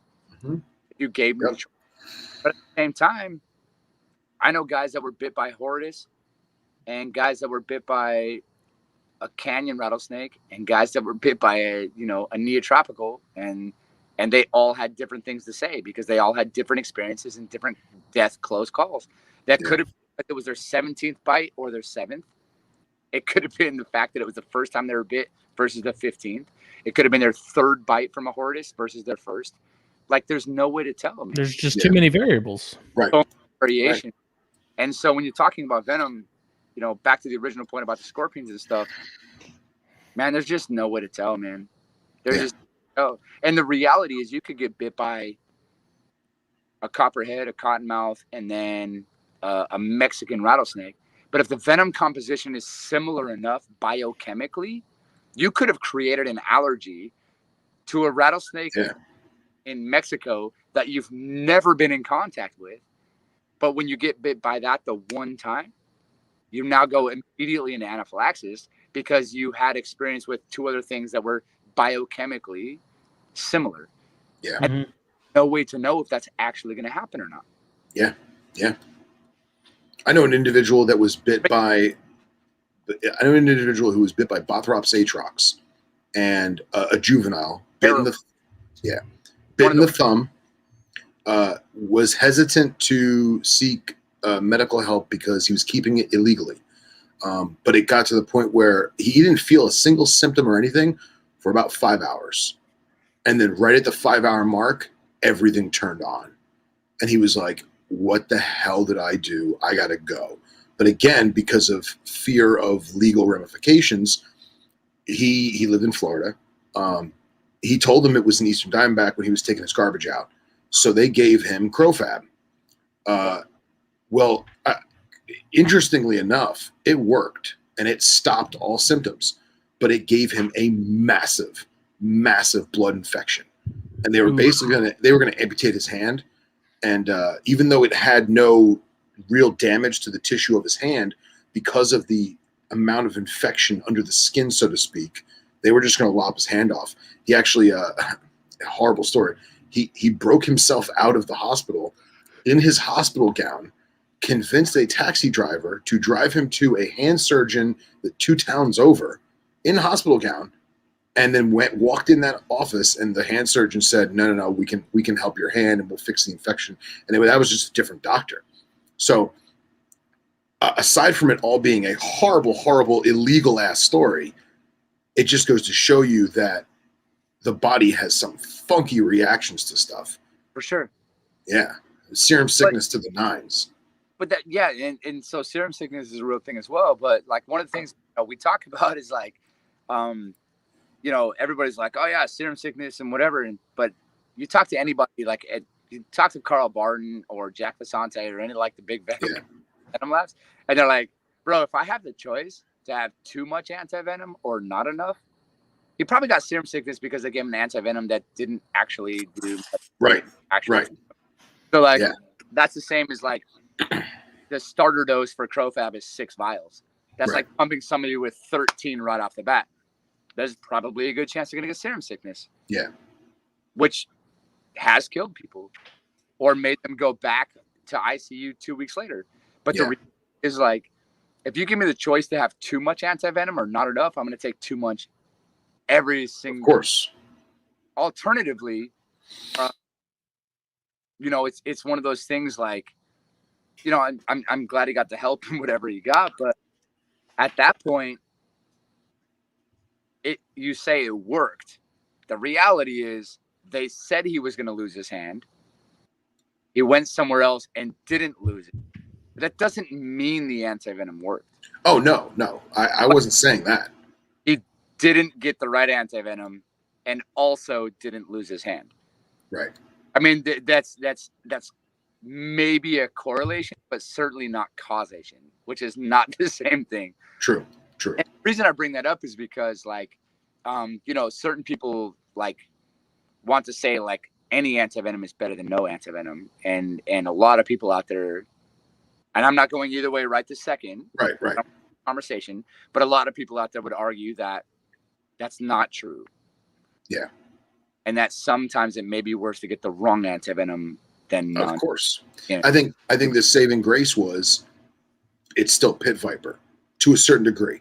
Mm-hmm. Maybe his body took over and handled it. His body handled it a different way, either pro or in a negative way. Who knows? But I think the simple fact is that it was relatively, and this is a very, very big, vague thing, relatively the same because it's Western pit viper, right? It's not like they gave him anti-venom for, say, boom slang. You know what I mean? That's completely... They're still crotalids. Right, exactly. They're still crotalids, yeah. Crotalids. Well, I don't know. Crotaline. So look at like, you look at when it's right. So a Western Diamondback, Mojave, whatever, those are crotalids. Mm-hmm. Have the neotropical rattlesnakes, right? Which were, and now they're just Dorissus, whatever. But they used to be Crotalus Dorissus certificus. Yeah. Which is a way worse bite than a Western Diamondback. Oh yeah. But at the same time, you have cottonmouth, Kistrodon piscivorus. Mexico, right down the street, we have a Kistrodon bilineatus, the cancel. And there's no actual research to support the fact that one works for the other. Now, we do know with Antivip and Antivip Try Now through RDT and Beaclone that works for those South American, Middle American species and also works for copperheads and cottonmouths. Right. But going back to that original point, like you say because he went there, he got the push of Crofab, whatever, and it worked because he didn't lose his hand. The reality is you don't know because there was no control. Had he not got Crofab, would he have had the same outcome? And you don't know that. Yeah, that's true. And so there's really no way to know if it actually worked, right? Yeah. That's a hard thing about antivenoms too. We talk about that all the time in the industry, about antivenoms and things like that. When you're talking FDA approval and running through the $125 million 10-year process to get approved and things like that. Yeah. Like what works and what doesn't. And we've shown that it worked 12 times. Yeah, but you didn't show 13 and we require 13. And we're like, Sure. All right, so we'll start all over. Yeah. That's Yeah. just frustrating. Well, now, all right. So just going back to what you were saying, you said the InnoSerp worked for Durissus, even though it's not supposed to. No. Antivip. Oh, Anivip. Okay. So Antivip and Antivip Try. right, those are both in Spain, correct? Nope, that's Mexico. product. Mexico. Anya. So now they didn't make that using properties of neotropical rattlesnakes, or they did. The example was for the Echistrodon and things like that. Okay. Yeah, separate. So I was talking about Echistrodons and Cantils and things like that. Right. Tropicals versus the Westons. That was a separate analogy. So theirs is made from and with Mexican species that works as a blanket for the U.S. Okay. But don't have anything for the U.S. species that works as a blanket for Mexico. I gotcha. Why that is? Yeah. FDA thing. It's not Yeah. Canteels don't get enough love. No, not at all, man. I think Cantils they're awesome species, man. Yeah. I would argue that they're just the prettier version of cottonmouths. They're You're pretty. trying to give Phil an aneurysm. His mustache just about jumped off his face. Why? I don't know. I'd rather have a Canteel over a cottonmouth. I don't find cottonmouths all that attractive, honestly. I don't care how they just don't do it for me, man. I'm sorry. Of all the Echistrodon, those are my last pick. I think, generally speaking, especially if you get into the adults, they're kind of anticlimactic, in my opinion. Like they're not sexy enough. No, dude, they're pretty drab colors. They're the honey boo boo of pit vipers in the U.S., man. I tend to agree. They're the Mama June of Echistrodon. I'm leaving the show. I got twin spots in Arizona Ridge Nose. Super sexy. They are super sexy. But like, I don't know, man. For the U.S. Vipers, like you can do better, Bill. First of all, not only are they like not the prettiest in my opinion. They're pretty when they're babies, but then after that, like year mark. But to be fair, ugly duckling. Look just like copperheads, which is the only thing that makes them pretty. That they have color. Yeah. Yeah. As adult, like I think they're fairly drab, and they live everywhere. Like they're just glorified Neurodia. Well, mistaken for at least 13 species of Neurodia for sure. You love cottonmouths? I do. He has a severe cottonmouth fetish. I do. I love them. Really? Awesome. Really? Yeah. Why? Oh, man, I don't know. It's the quintessential southern swamp snake. You know? Florida mascot. Yeah. The rotten mouth, the swamp lion. I just love them, man. I love seeing one in the wild. Every chance I get to see one in the wild, dude, it's awesome. And it kills me. All right, it doesn't kill me because they don't gape in captivity. And I really attribute that to a lot of other animals that, it's like breaking a horse. You get this wild Mustang and you break the horse so you can ride it. I feel like it's the same thing with the cottonmouth, is that you want to see that threat display, that white cottony mouth, right? They just don't do it in captivity, which when you come to think of it, is probably a really, really good thing, because that means they're not stressed. They're comfortable, at least in their surroundings. The fact that they don't feel like they're being eaten, but I just love them, man. if it's really about the threat display, why are you not a big fan of hognose than anything else? Because they have more threat displays than any other snake on the planet Earth. That is true. That is true. I don't know. Hognose don't do it for me, but Hognose have more threat displays than all other snakes combined. that's wild. That's wild. Hognose can do 7 different threat displays. So if it's really about the threat display, you should be a bigger fan of hognose than any other snake on the planet. He likes rings close enough. Yeah, fuck you. What, ringnicks? No, wrinkles. Wrinkles. Oh yeah. Yeah. But no, I just like cottonmouths, man. Quintessential Florida snake. You know? Nerd. I know. They're smelly. They're pains in the ass. They're pretty friggin' ugly. I don't know, man. I just like it. I was gonna you're aware of it. I'm aware of it. Joke, but I decided not to. You make a what joke? I was gonna make a general Floridian joke, but I decided not to. Go ahead. Go for it. I've heard them all. Well, no, you said they were smelly and they were and they were. It's Florida, man. It's America's glory hole. Makes sense. Aw.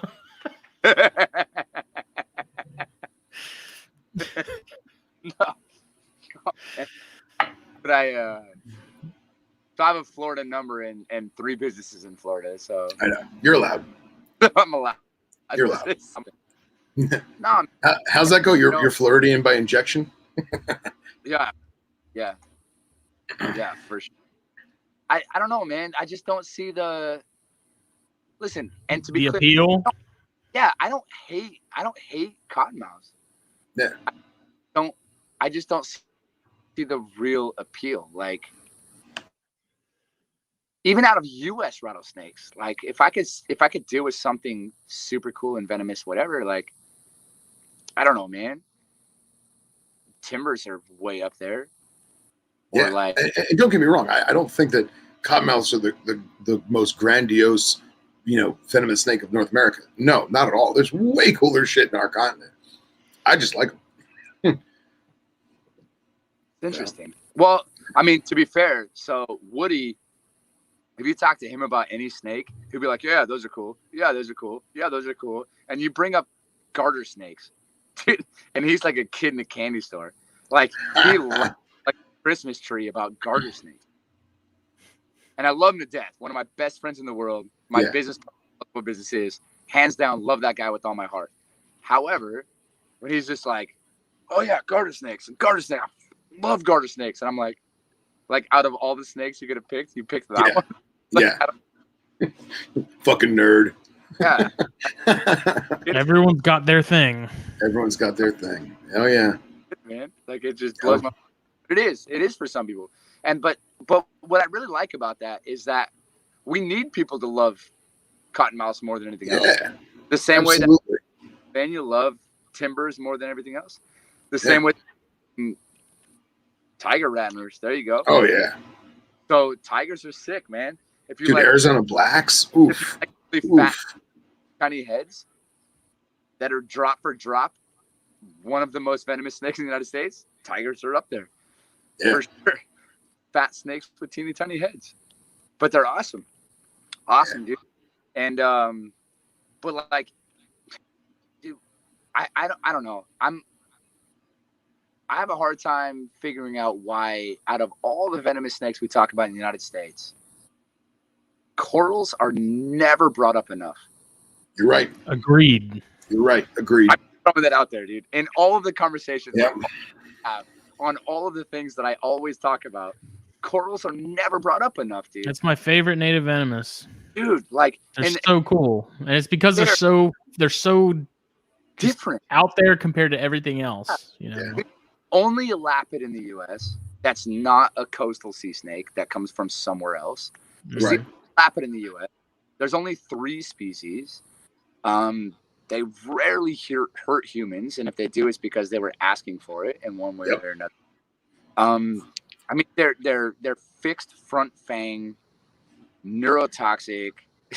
Like, dude, I really hope I see some. They're US cobras, bro. Yeah. Yeah. Mm-hmm. I have 2 species here in Louisiana. We get Fulvius on the east side by Slidell and Lafayette, and I get tenor on the west side, an hour west of my house. So if you want to see them, come here, hang out at my house, Justin, this summer, and we will go get them.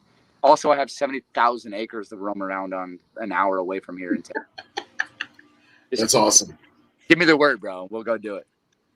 What kills me last year, it wasn't even last year. It was actually a couple months ago. My wife, she was at the neighbor's house around the corner, letting the dogs run around because we take Archie over there to play with their dogs, and she saw one and sent me a picture of it. And now every time I'm over there, I'm like looking around there. They have a big magnolia tree that drops a ton of leaves. I'm like, this is prime. It kills me because your wife found an eastern coral snake in the wild. A really nice, like high yellow one too, like really thick, abnormally thick yellow bands. Like really, yeah. Before I have, and it was wasted on her. She just brags about it just to rub it in. It's not that she actually thought it was cool and that she found a coral snake. It's just thank God we didn't talk about this. You didn't. Thank God we didn't talk about this earlier when she was awake. She still is. Ah, damn it! I'm expecting her to pop in and say something now. So see if I can find the picture of it. I'm never gonna forget my first experience doing the video stuff with you guys. I've never met your wife in person. Never had any experience with her other than the one time that she walked into camera, and she literally just walks in and goes, Brent Venomous. What is that, like Joe Exotic? Yeah. Walks off camera. She now refers to you as the Joe Exotic guy. That was the first and only experience I ever had with his wife, and I was like super offended and also super proud. And I was like, I can't even be mad at that. Yeah. Just like, Brent Venomous. What is that, like Joe Exotic? And just walks off camera, like I couldn't even respond if I wanted to. Yeah. So that was the only time I've ever actually had any experience with your wife ever. Yep. I love Katie. She's great. She puts up with our bullshit.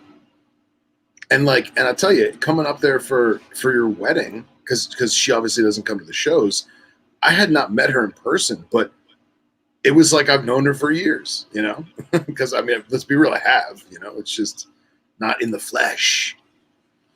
So, man, I really hope I can find this picture because it was a really cool looking coral, man. If you can find it too. I'm not seeing it. Trying to think of all the people that I might have sent it to. Well, didn't your wife send it to you? Yeah, but it's not on there anymore. Oh, okay. So, yeah, he deleted all the messages from her. Right. I'm checking. I checked Henry and I's conversation. It's not there. Now I'm checking Nipper. Because I can almost guarantee you I sent it to him at some point. Just to make him jealous. Of course. Jealous of a snake that I didn't even find. Oh, man. Yeah, all the years, man. All the years of her, but I never found a coral snake. That still blows my mind. Yeah. So check this out, man. So every time I've gone to Arizona, whether it was May or June, July, August, whatever, I found at least one Sonoran coral every single trip I've ever made. And now check this out. What's even crazier about that is I've had friends that have gone out there for 10 years. Yeah. Trying to get one photo and never seen one. And I'll be walking around looking for Atrox and be like, oh, there's one, just walking around. But I've also on the road, I've collected them multiple times for the Venom Labs. I found a bunch. I can taking them pictures, whatever, and let them go. But I've never been out there and not seen at least one, which is crazy to me, because what that means is I've been down to that part of Arizona for years and years and years, and I've seen more of those than I have Gilas. Wow. Which is crazy. Yeah. Also, just here, I'm like, oh, I want to see a Texas coral snake or an eastern coral snake, right? Whether I want to see a tenor or a fulvius. and I could literally from my house probably go see one. Like I'm telling you, by the end of April, I'll be able to drive 1 hour west, see one in the morning, and then drive 3 hours east and see the fulvius the same day. That's crazy. Yeah, Crazy. 100%, dude. That blew my mind. And it's awesome. I promise you, there will be a day that I do that in the same day. Yeah. And I will do that just because it's a goal of mine now at this point. No, you have to. Dude, it's awesome. You guys got to come up here and do that with me, man. I 100% want to do that. Come do it. I got a place. Yeah. Come stay. I got 0.64 something acres in the woods. Just come stay out here. Awesome. Did you find it, Justin? I'm not finding it. No, there's a picture of my rhino rat that I lost. That's a nice, painful memory. Maybe if you had a door sweep. Fuck you, Phil. Yeah, I know. Nope. Didn't even send it to him. Damn. Bro, you must have been super proud about this thing. The fact that you didn't send it to fucking anybody. Yeah, or better yet, you didn't save it in your favorites. Well, I got a new phone since then, so it may have been lost in the ether. Do you know how many snake pictures I have in my favorites that are not even anyone I actually know? I'm like, that's an awesome snake. Oh, I don't know that guy, but I'm saving that photo. Dude, these bugs are getting bad. Yeah. So, midgets? Oh yeah, they're all midgets. Photos aside, we are at 3 hours, gentlemen. Oh yeah, sorry, that was my bad because I'm on. No, it's awesome. God, Brent. I know, Love dude. it. Every time I come on, it's like you better plan on 3 hours of your night. Hey, it's always a great show. So You say love that. it. Let's Well, I do. Let's The ask comment section speaks for itself. Did I tell you I found another tantilla yesterday? You did. Congratulations. I was oddly excited about it. It's because it's our snake, bro. It is our snake. What kind of tantilla?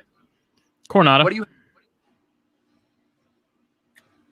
Little ringneck, southeastern ringneck snakes?